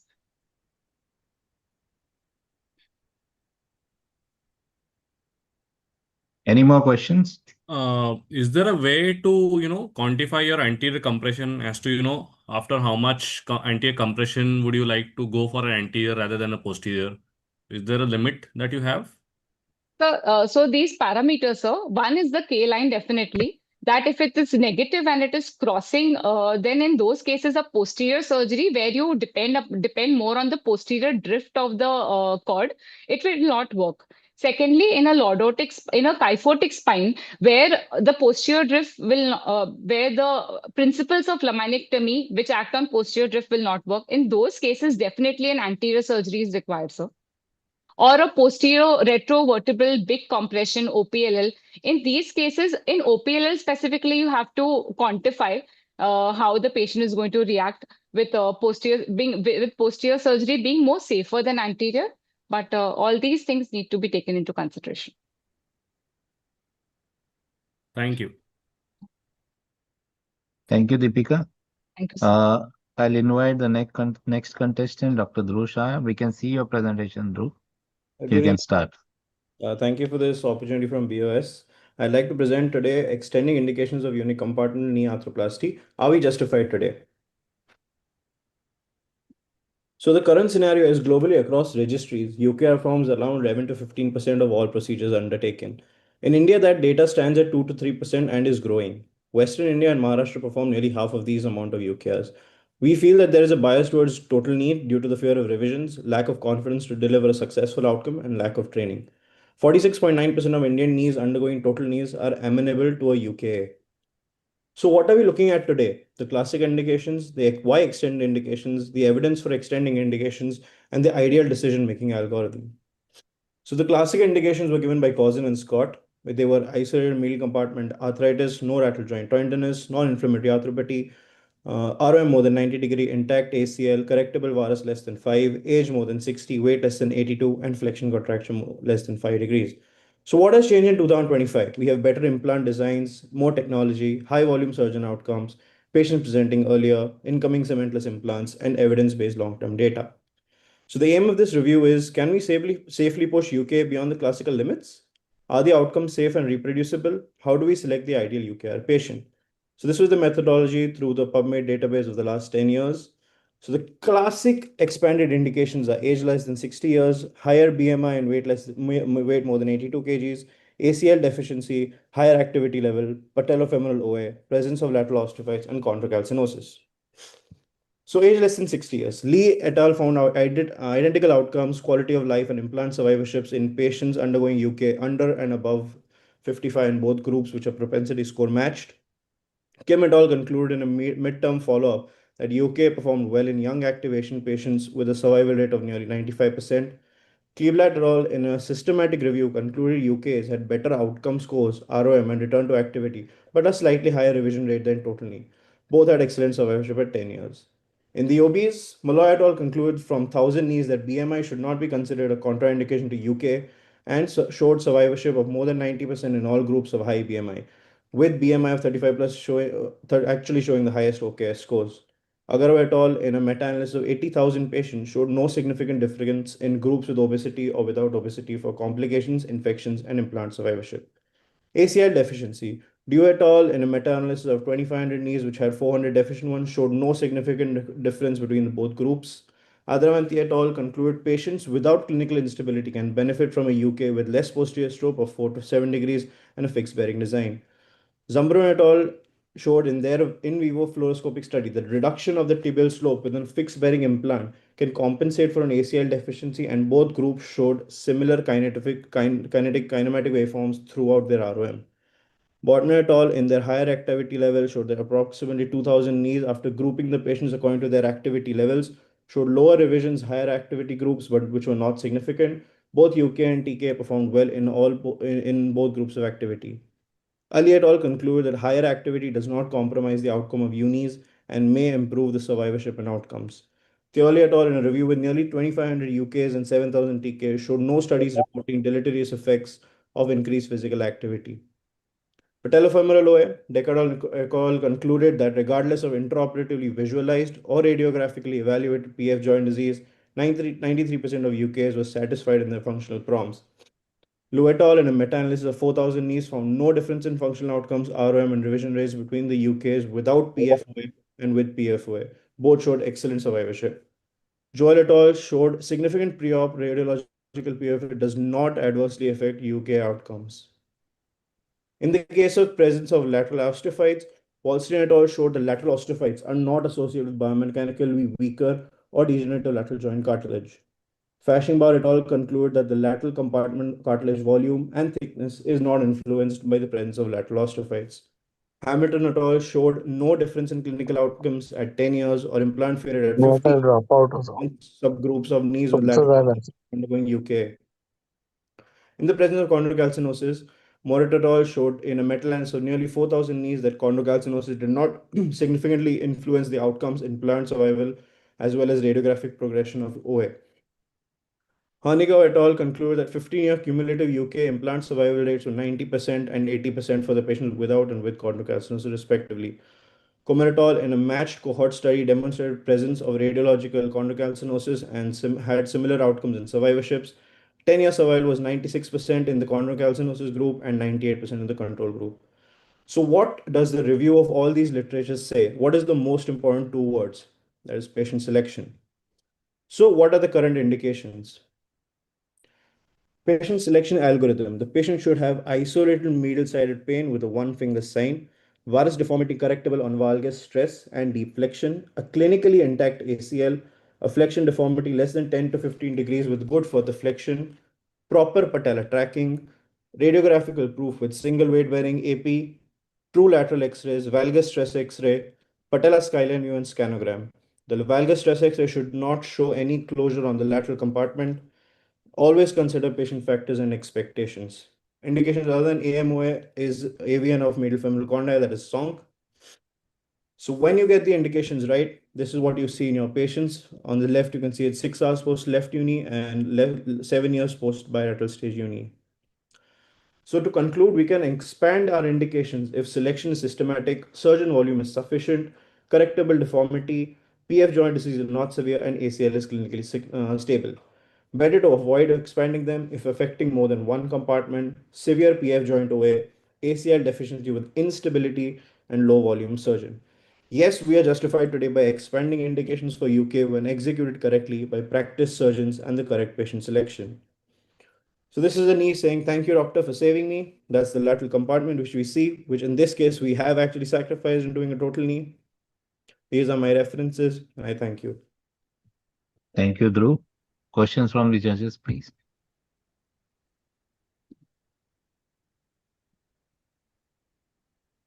So Dhruv, you know, Yeah, we can hear you, sir. Go ahead. can't see you. Uh, Two quick questions. One, you said a clinically stable ACL. Yes, sir. Does it negate the need of an MRI proven ACL integrity? Yes, so that is, thank you for that question. That is a very, currently it is one of the highest topics which is debated, that MRIs generally tend to overestimate the disease. One is ACL laxity. It shows some amount of either mucoid degeneration, which is also actually researched in an Indian topic on Indian patients, that mucoid degeneration and debulking them can help them. The second thing which we also do tend to see in an MRI is, or even if the patient only has medial symptoms and actual medial compartment OA, the MRI would show gross tricompartmental OA on the report, and you'll see some amount of, uh, even if they say some amount of softening of the cartilage, the MRI report will say tricompartmental arthritis, and that puts you in a kind of an issue when you do a uni, that you So could be my question is very clear, Dhruv. Do you need a MRI before you can have no. a If you do more vascular? MRIs, your uni volume will go down. If it's clinically stable, all of the current indications which are from the Oxford group and from the non-Oxford group, which are the non-designer surgeons, all of them do not recommend an MRI, and a clinically stable ACL is enough to undergo a uni, especially with more and more fixed bearing implants. The clinic, even if there is some amount of laxity, that can be taken up with the fixed bearing implant. You can take care of the laxity by reducing the slope and the fixed Correct, bearing. sir. A fixed bearing as it is has a lower survival, Yes. higher wear, and if you reduce the slope, it will further increase the wear. So don't these you are think you are these are compromising currently the older on the conservative. longevity of the plant? Yes, sir. So these are older implants, which those datas are. The newer implants, which are the vitamin E enriched and highly cross-linked poly, these do not have that even at a single point where their survivorships across all registries, which are specific to fixed bearing implants, are currently very high. And even currently, if you see the Australian registry and the American registry, they're all switching from a mobile bearing to a fixed bearing implant, even with this scenario. So one of that is because it is robot matched, and the second one is because of the vitamin E enriched and highly cross-linked polys. The point where, which is a single point of contact between the poly and the femur, that problem has now reduced. Uh, Good presentation, Dhruv. One question. When you say the change of slope, usually you are doing it only half of the knee. The remaining knee is the native slope which is there.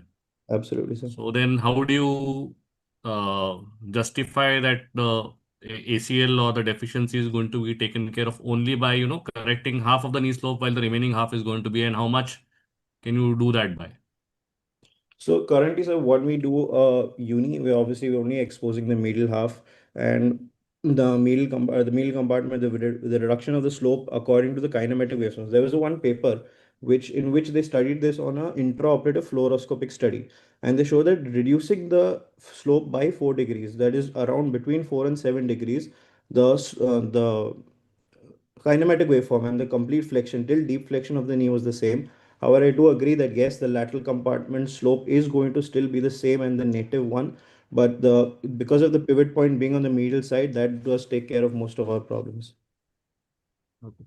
The second question is osteoporosis going to be a contraindication or an indication, or will osteoporosis be an extended indication in the current scenario that you're talking about, or would it still be a relative contraindication? So in the current scenarios, there are some papers which do say that with in severe osteoporosis, they do advise still going for the total knee. And if the patients are going for if you do assume that you are going to be at a requirement of a stem, then yes, the uni stands as a contraindication. But some of these newer papers which are also saying that because of the increased activity post a uni, the osteoporosis also tends to decrease. And the second thing is most of these patients which are now coming under the younger group of the expanding indications, the osteoporosis problem is a little lesser pronounced. Thank you. There's an Indian study also which is more than 2,500 patients, and they do have good long-term survivals. So relatively, the Indian studies which are more osteoporotic patients are still also doing well. So, Dhruv, one question. With the popularization of knee preservation surgery, Yes, sir. how does your extended indication compare to doing a high tibial osteotomy by whatever way and Correct. preserving the native knee? Yes, sir. So currently, sir, in the most of our expanded indications, still the one of the clear indication is bone-on-bone arthritis as KL grade 4. So the bone-on-bone arthritis becomes one of your main indication, whereas still in a younger patient with grade 2 and grade 3 high tibial osteotomy still stands as one of the one of the better opportunities. But currently across all registries, even in the US, obviously there's no high tibial osteotomy registry which is directly mapping it, but according to they have gone through their claim registries and they've seen that there's a reduction of high table osteotomies occurring every year, which is approximately 20%, and is an increase by 50% every year of uni volume. That is because of the fact that unis tend to be a little more predictable. But how younger age patients with no bone-on-bone arthritis, high table osteotomy still stands as one of the gold standards. Okay, thanks. Thanks, sir. Thank you, Dhruv. Thank you so much. We'll invite our next participant, Dr. Nrupam Mehta, to share. We can see your presentation. Go to slideshow mode and you can start. Okay. Yeah, we can see that. Start. Am I audible? Yeah, you're audible. Start. Good evening, sir. So basically, I'm Dr. Nrupam Mehta. I'm working as a spine fellow. My today's review of literature is on neutral or dynamic MRI for cervical radiculopathy. So basically, I'm going to go over some case scenarios. This is a patient who's a 42-year-old male. He's complaining of severe left radiculopathy. To minimize his symptoms, he's had his arm over his head. As you can see, this sagittal T2 image is radiologically correlating with the picture that I have presented, and it all adds up. What happens is if this same patient shows up with this MRI, where you're not able to clinico and radiologically correlate of why this patient is in such pain, and then you start wondering, am I missing something? Do I need to disregard his pain? Do I need to evaluate further? That is the query that we face in OPD. So this is another case scenario. This is actually an international athlete's MRI where he was unable to play during his matches. Many spine surgeons went through his MRI and they didn't see any significant compression, and they kept wondering what was happening. Another spine surgeon stepped in and ordered a dynamic MRI, and as you can see, it's in flexion, and you can see a C5 C6 prolapsed disc that was actually bothering the player. The player was benched for some time till he recovered, till he recuperated, and was happy that we had actually found the pathology.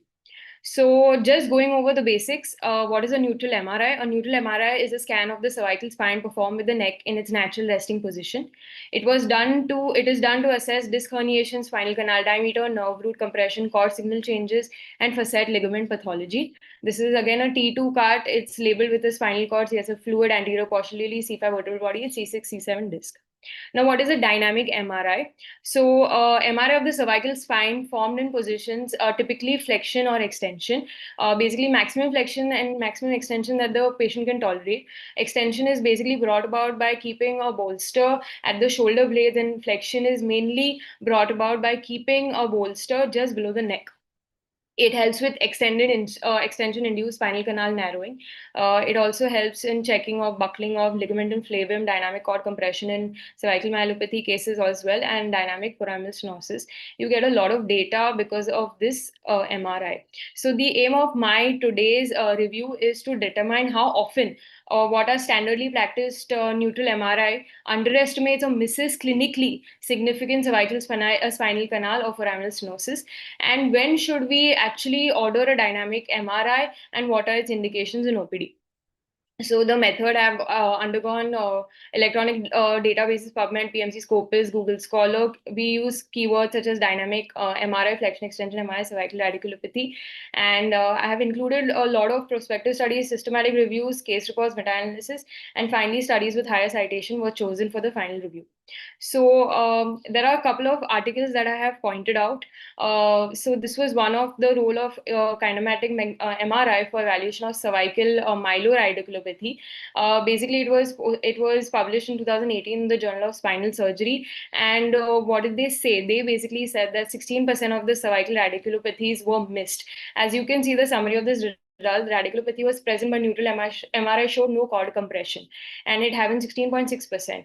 Even patients which did show a little bit of stenosis, they had increase in cord compression extension, and that was almost 76.66%.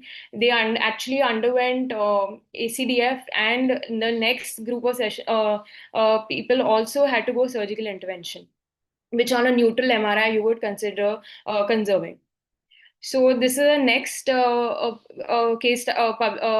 which was published in Biomed Research International. It was basically where patients who did have C6 radiculopathy but neutral MRI, again because it's done in static position, was not able to pick it up. They evaluated the dynamic foraminal stenosis on the MRI. As you can see, the big black box here, it's the neutral. So 69% of the patients were picked up on this. This is the extension MRI that 71% showed foraminal stenosis, and these are the same patient. And this is the flexion position, where again 68% of them were picked up. My next was one study that was published in the Egyptian Journal of Neurology in 2023. It basically assessed what is the added value of dynamic MRI and assessment of cervical spondylodegenerative diseases. So what they said was that 80% were detected by the neutral MRI or the normal MRI, but 20% was not detected, which was only detected on dynamic MRI. And this study was conducted in almost 180 patients. So the next one is, again, as I had read through the review of literature, everywhere it showed that dynamic MRI was definitely picking up more than the neutral MRI. But I did come across this one study which also suggested all of the studies, but they showed that there was a limitation to dynamic MRI as well because of motion artifact and poor quality image. So I have analyzed 12 different papers. There were not too many on radiculopathy per se. It's still an evolving concept where doctors are still a little hesitant on prescribing the dynamic MRI. A big study was by Fujimoto in the Journal of Neurosurgery of Spine, where they said that with symptomatic dermatomes, it did detect more than neutral MRI, even if the MRI showed nothing, no compression. It also helped in improving level selection. You may see one level, but when you see dynamic, you may see more than one level, which may need to be fixed, and we could miss intraoperatively. Then another one, as we've already seen, is the Egyptian Journal of Radiology, added value of dynamic MRI and detecting lesions not visible on neutral MRI, and it showed hidden and central and foraminal stenosis. Next I will go is through my review of literature. It also said that motion artifact was the biggest. It showed degraded image quality in at least 13 to 16% of the patients.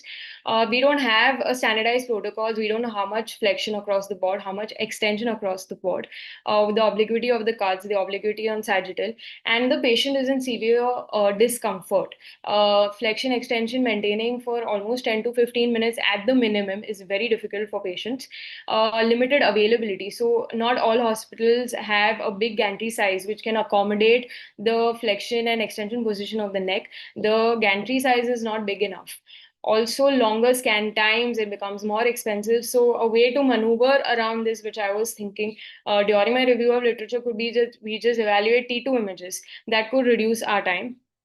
And of course, we can't perform it in acute trauma. It's too painful. We don't know the neurology status. So from my review of literature, I would say that we should not hesitate to investigate if something is not matching. It's better not to disregard it or to underplay it or to find other possible reasons to that patient's pain. So if there's a clinical radiological mismatch, get to the bottom of it. Dynamic MRI adds diagnostic value, especially useful in patients with persistent symptoms, radiculopathy, but inconclusive static MRI.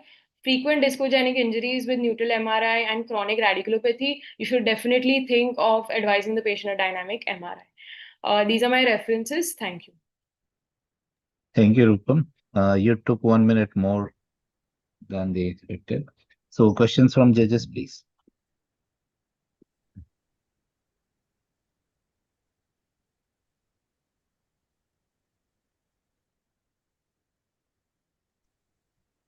So, Dr. Nrupam, Yes, sir.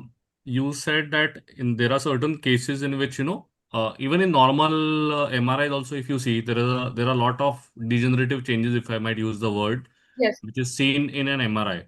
yes, And most of these patients are usually asymptomatic. yes, sir.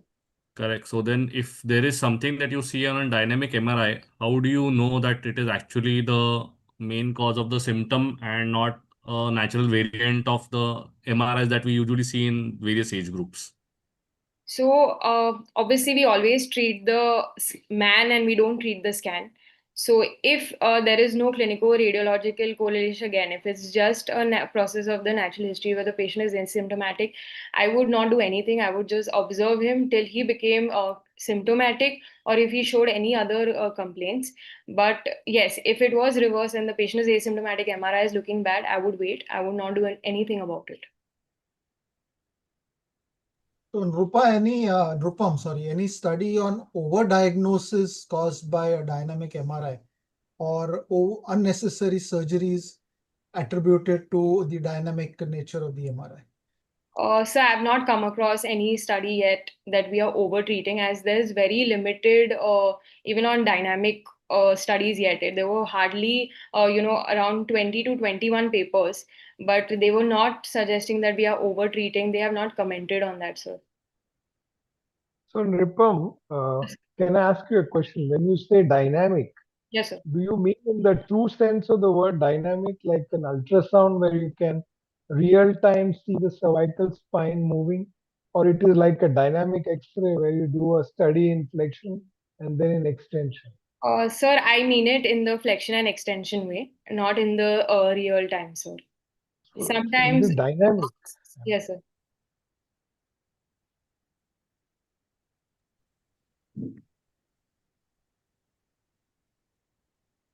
I don't think the MRI is designed to show you live images. It has to be one in flexion and one in extension. Dynamic, it should be rather be termed as a loaded or a symptom producing position rather than a dynamic, the true dynamic MRI. Yes, sir. Okay, thank you, Rupam. I'll invite the next participant, Dr. Adit Maniar, to share. We can see your presentation, Adit. You can start.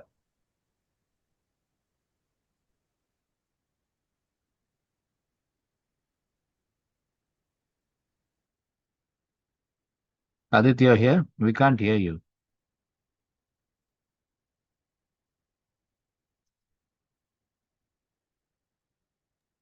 Aditya, muted. You have to unmute yourself. Okay, sorry. I'll restart there. Yeah, you Good can evening, start. everyone. I would like to thank BOS and the entire organizing team for giving me the opportunity to present today. My topic is joint line obliquity, impact on outcomes of high tibia osteotomy for management of varus deformities. In the young varus knee, high tibial osteotomy improves clinical function and delays the progression of arthritis. There are multiple factors that can affect the outcomes of HTO, with joint line obliquity gaining a lot of importance more recently. But what is joint line obliquity, or JLO? JLO basically refers to the orientation of the joint line, which is independent of the overall alignment. If you see these three images, the purple line denotes the alignment of the lower limb, which is the same in all the three limbs. But the green line denotes the joint line, which is horizontal in the first image and oblique in the other two images. Why is this important? Multiple biomechanical studies have shown that an increased joint line obliquity increases the shear stress and alters contact areas and meniscal loading, which can lead to an increased progression of arthritis. But why is there an increased JLO after HTOs? It's important to understand that not all varus deformities are in the tibia. And so what do you do to avoid an increased JLO? Double level osteotomies are shown to maintain JLO much better than an HTO alone. But they have their own downsides. There's an increased chance of morbidity, increased chances of complication, operating time, and cost due to an increased need for implants. So that brings us to the aim of our presentation today, which is to provide a narrative review on the impact of increased joint line obliquity on outcomes post-HTO for a varus knee. I reviewed multiple databases and references of relevant articles, included all types of studies, excluded articles before 2015 and those not in English. There is a wide variety of techniques which have been used to measure JLO, with no consensus on which is the correct one. The most commonly used ones are the JLO-AF, which measures the distal femoral orientation relative to the horizontal, JLO-AM, which measures the orientation of the middle of the medial and the lateral joint space with relative relation to the horizontal, JLO-AT, which measures the proximal tibial orientation with relative relation to the horizontal, the MPTA or the medial proximal tibial angle, and lastly, the Mikulicz joint line angle. Coming to our results, I'm going to divide the studies into two types. One is the comparative studies, which have made two groups based on JLO cutoffs. Majority of these studies had a sample size less than 100. All of them were retrospective studies, with only two studies having performed a lateral closed wedge.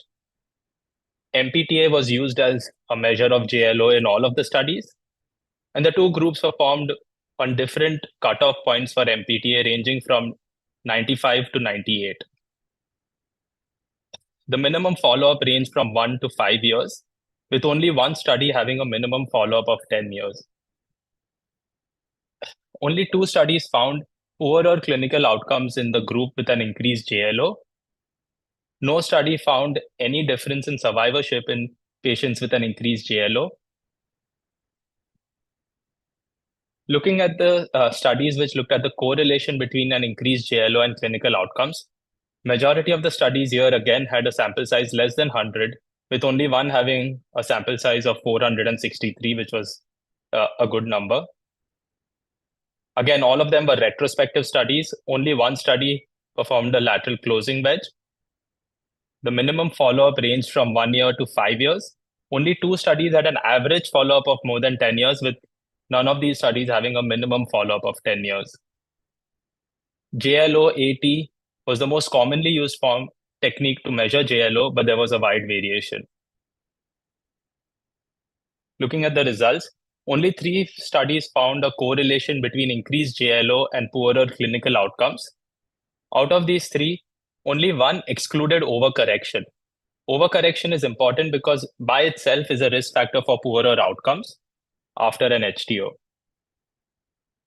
Only one other study excluded overcorrection, and this study found no correlation between increased JLO and poor and clinical outcomes. This systematic review in KSSTA in 2023 found that based on current evidence, the actual association between postoperative JLO and clinical consequences after HTO for medial knee osteoarthritis could not be ascertained. They concluded that the clinical relevance of JLO after HTO remains controversial. This expert consensus statement in KSSTA in 2024 looked at osteotomies for painful degenerative varus knees and graded recommendations from A to D. There was one statement related to joint line orientation, which was planning should aim to target a resulting knee joint line orientation below or equal to 5 degrees or an MPTA less than 95 degrees. They had a grade B recommendation, which means scientific presumption only. So what does this all mean? I think there is good biomechanical evidence to support that increased JLO would affect outcomes, but its effect on clinical outcomes and survivorship is uncertain, which might be possibly due to majority of the studies being retrospective, multiple different techniques of JLO measurement, differing outcomes or endpoints in all the studies, and majority of the studies having only a short follow-up, with only one study having a minimum 10-year follow-up. So does that mean you can ignore JLO as of today? The absence of level 1 evidence does not mean that there is one way or the other. I think today, if you're planning an HTO and the predicted post-op JLO is more than 6 degrees or MPTA is more than 95 degrees, have a look at the femur. Is there a varus deformity there? Are you indicated for a DFO or a DLO? Look at the post-operative alignment. Are you overcorrecting? And are you making a very large correction, maybe more than 15 millimeters, and land up with problems of non-union or patellofemoral issues? So consider this before proceeding with your HTO. These are my references. Thank you. Thank you, Adit. Open for judges for questions. Jayesh, you can start on this if you're here, or Thakur sir. So I wanted to ask you that this is a nice presentation. Did you try and find out in the failed HTOs in which the correction was correct and your alignment was correct, but they failed because of an variation in the joint obliquity? Are there any such studies which are there? Yes, sir. So I think that's what I meant when I said only 2 studies, and all of them excluded those with an overcorrection. There were only 2 studies. One found that the joint line obliquity, increased obliquity was associated with poorer outcomes. The other one did not find any difference. Okay. Now, the joint line obliquity doesn't affect the clinical outcome. So why should we worry about joint line obliquity at all? Yes, sir, I agree. I think so far the evidence does not show any difference, but all of the evidence is all retrospective. So there is no level 1 evidence to suggest one way or the other. And I agree that there is no evidence right now to say that it affects the clinical outcomes. Is there any experimental evidence where somebody has run a Yes, sir. There are multiple. Yes, sir. There are multiple biomechanical studies, well done biomechanical studies that show that the cartilage forces, the shear stress, and the loading patterns are different when the joint line obliquity is increased. Yeah, but the body can adapt to these newer forces and change your cartilage orientation accordingly. I think you're right in saying that clinical relevance is not there, and getting level 1 evidence to this effect, even in the long term, is going to be difficult. So Adit, Yes, sir. one of the lectures I had heard is that you can end up in a post-operative joint line obliquity if you have some lateral laxity. Yes, sir. Sir, I think so. That basically means you've overcorrected it because of your lateral laxity, and I think now there are softwares, but also there are formulas where you can control for that, which is what I was trying to say at the end, that if you find that in your plan you are going to have an increased joint line obliquity, go back to your plan and make sure you're not actually overcorrecting that patient, or there is something else that you have missed before you actually do only an HTO. What is your definition of overcorrection? So overcorrection, sir, there is no fixed point. As I said, people have used different measures of joint line obliquity. If you look at JLO8T, which is the tibial orientation to the horizontal, the most commonly used number is 6 degrees. So if you're if you're going to be more than 6 degrees to the horizontal, or if you're going to have an MPTA more than 95 degrees, that range varies. Some have proposed 92, some have proposed 98.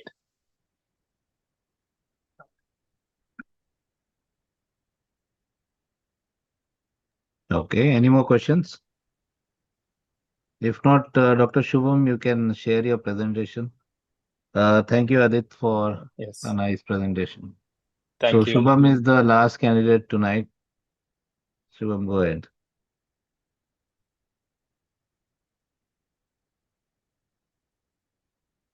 Yeah, go in the slideshow mode, and yeah, we can see that.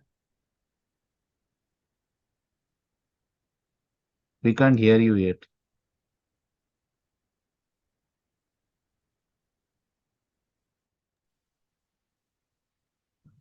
Soham Ranade.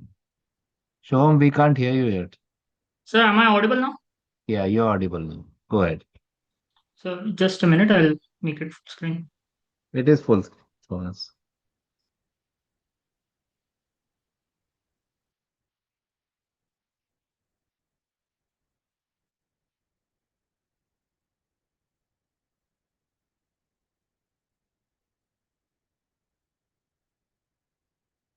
We can see it, so Yes, you sir. can So go my ahead. slides are not moving. I'll just Just tap on the screen once with the mouse, and then it will start moving.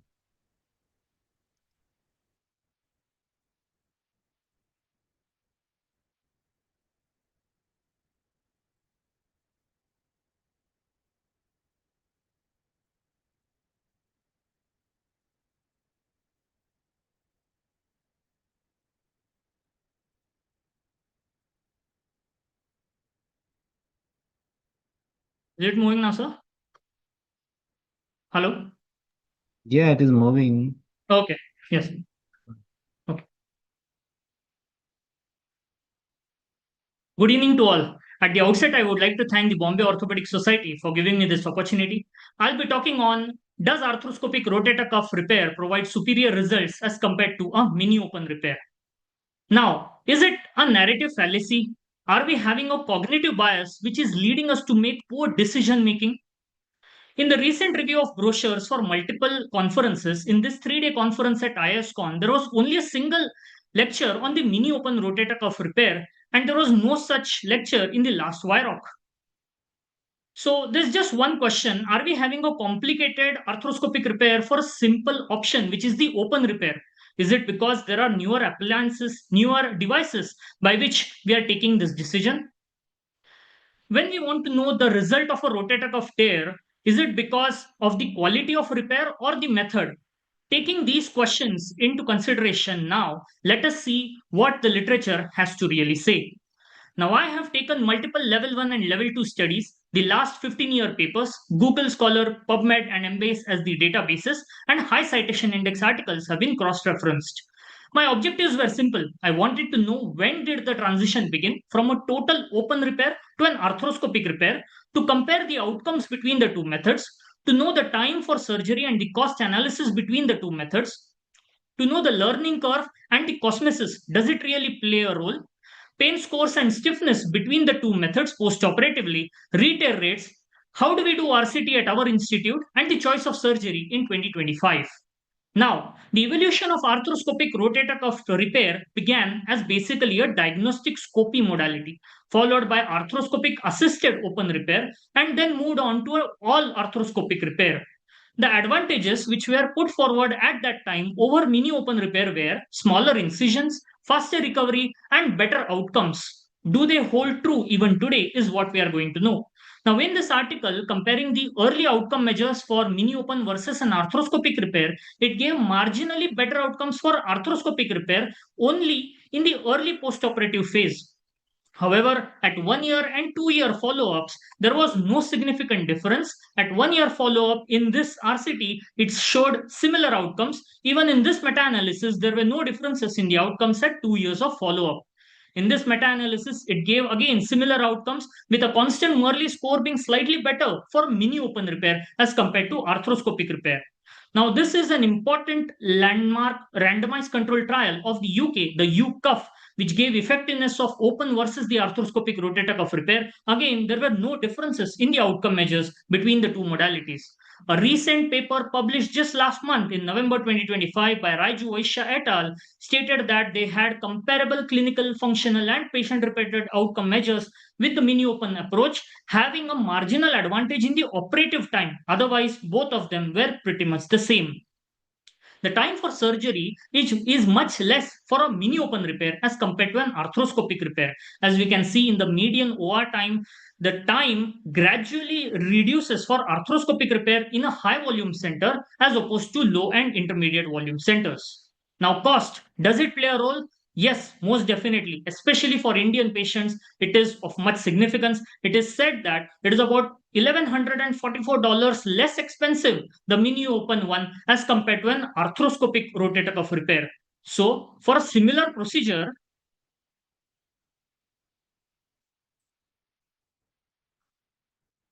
so 4 lakh or 250, the decision is on us. Now, an interesting study on the rotator cuff repair market summary, it is stated that it is estimated to reach about 1689 million US dollars by the year 2033. So, the choice of doing an all arthroscopic repair, is it driven by patient or driven by something else, is the question we have to ask. A great article by Stephen Burkhardt himself stated that the burden of craft in arthroscopic rotator cuff repair is much more than a mini open repair. He stated that mini open repair is easier to do and master. Arthroscopic has a steeper learning curve. So whatever you do, essence is do a good rotator cuff repair. Good either by arthroscopic or by mini open repair. Is cosmesis an issue? Not really. For elderly Indian population, they are not going to wear clothes like these, so it is really not much of significance. What about post-operative stiffness? Does it play a role? Not really. Mini open repair does not cause intractable stiffness. There were no cases of deltoid damage. However, the retear rates were much more for arthroscopic repair as compared to mini open repair. Now, how do we do it at our center? We mark the landmarks as seen here. An anterior clavicular line is taken and about 5 centimeter incision is drawn. We do local infiltration with adrenaline to prevent bleeding. Strategic retrieval of sutures is made from the cuff after deltoid split approach. Crisscrossing of sutures is done and a horizontal tunnel is also made to enhance the strength of the fixation. The closure is done, and at 6 months of follow-up, we can see nice patient-related outcome measures, good shoulder ROM, forward flexion, and external rotation, as is evidenced in these images as well.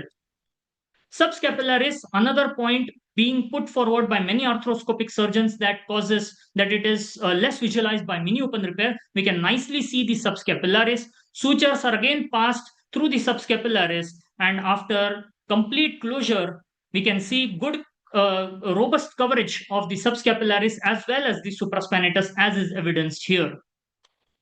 So the take-home points of my talk were mini open repair has similar outcome measures as compared to arthroscopic repair for rotator cuff tear. The retear rates are much more for arthroscopic repair as compared to open repairs.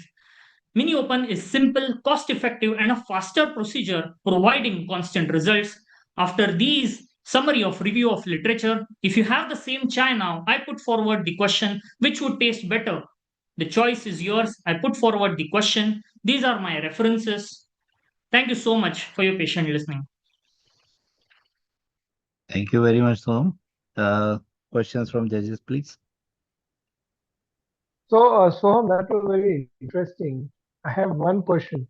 When you say Yes, sir. mini open, do you mean a diagnostic scopy followed by mini open or a mini? No, sir. There's no diagnostic scopy, which was done earlier. The transition phase between a total open to a total arthroscopic was a arthroscopy assisted mini open repair, in which they first put the scope to check the intra-articular pathologies. Here I mean a total mini open repair without an arthroscopic system. So, don't you think you might miss a labral tear or something which the MRI has failed to report, and your patient may still be unsatisfied? Yes, sir. So I went across the literature, sir, for surgeons who advocate open and mini open procedures over arthroscopic. What they had to say, sir, is that in current day and age, shoulder pathologies can be diagnosed by a thorough clinical examination and a good MRI reading, and therefore the labral injury or a suspicion of labral tear is a pre-operative decision. Even if you have a slight doubt of a labral pathology or an intra-articular pathology, the decision is clear. You have to go ahead with an arthroscopic repair as opposed to a mini open procedure. So it is predominantly a pre-operative decision after evaluation of the MRI and the clinical examination is what the surgeons had to say, sir. So for a pure rotator cuff tear, it doesn't matter. Of course, intra-articular pathologies, there's no other option apart from a scopic repair.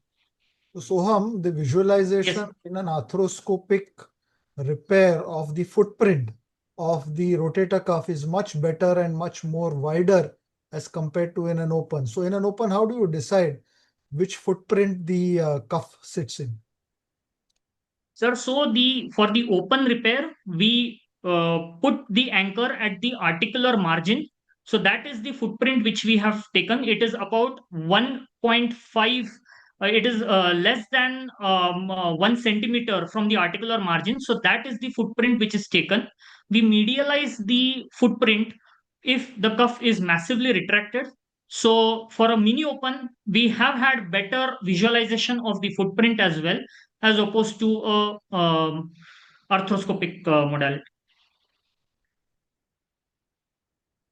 Also, sir, in few articles I came across the bloody field decisions about the intraoperative hypotension for elderly are the factors which can come causing a poor visualization. Definitely, it has a clear visualization, but it is not bad even for a mini open repair.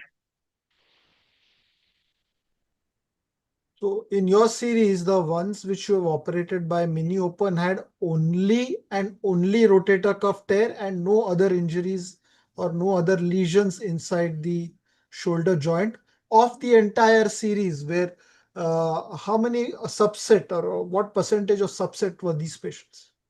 Yes, sir. So the comparisons were done only for the rotator cuff tear, avoiding and excluding all the intra-articular pathologies because the bias becomes more in favor of the scopy.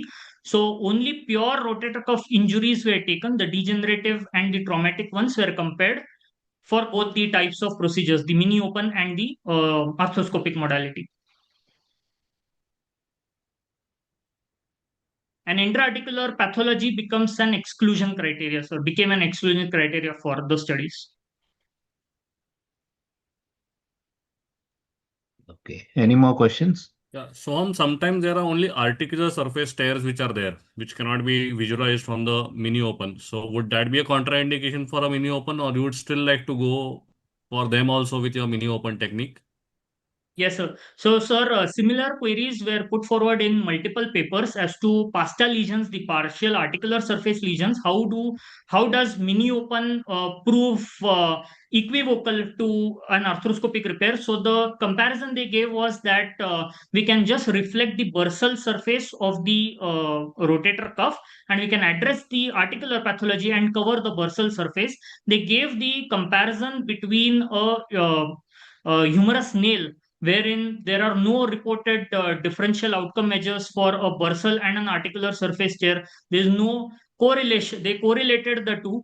So it does not play a significant role even if we reflect the bursal surface, suture and repair the articular surface, and come back again and suture the bursal surface. The comparisons were given for an intra-articular, the humerus entry point. There, the people said that we propose a mini open, minimally invasive humerus nail, which is again piercing the rotator, both the surfaces. But that has again proved not of much significance later. The patient-related outcome measures have not been affected even if we have gone through the rotator cuff, both the surfaces. So bursal surface reflecting, repairing the articular surface, and again coming back and repairing the bursal surface. So that is not a contraindication. Okay, thank you. Thank you, Soham. I think we Thank you, come sir. to an end of this round two. I'd like to thank all the judges for staying back for it's quite late in the evening. And I'd like to thank all the contestants also. So thank you very much, and we'll have the results within next few days, and we'll have the final round during VIROC 2025. Thank you, everyone. Good night. Thank you. Thank Good night. Thank you. Congratulations, everyone. you. Good night. Thank you, sir. Good night. Thank you. Thank you, sir.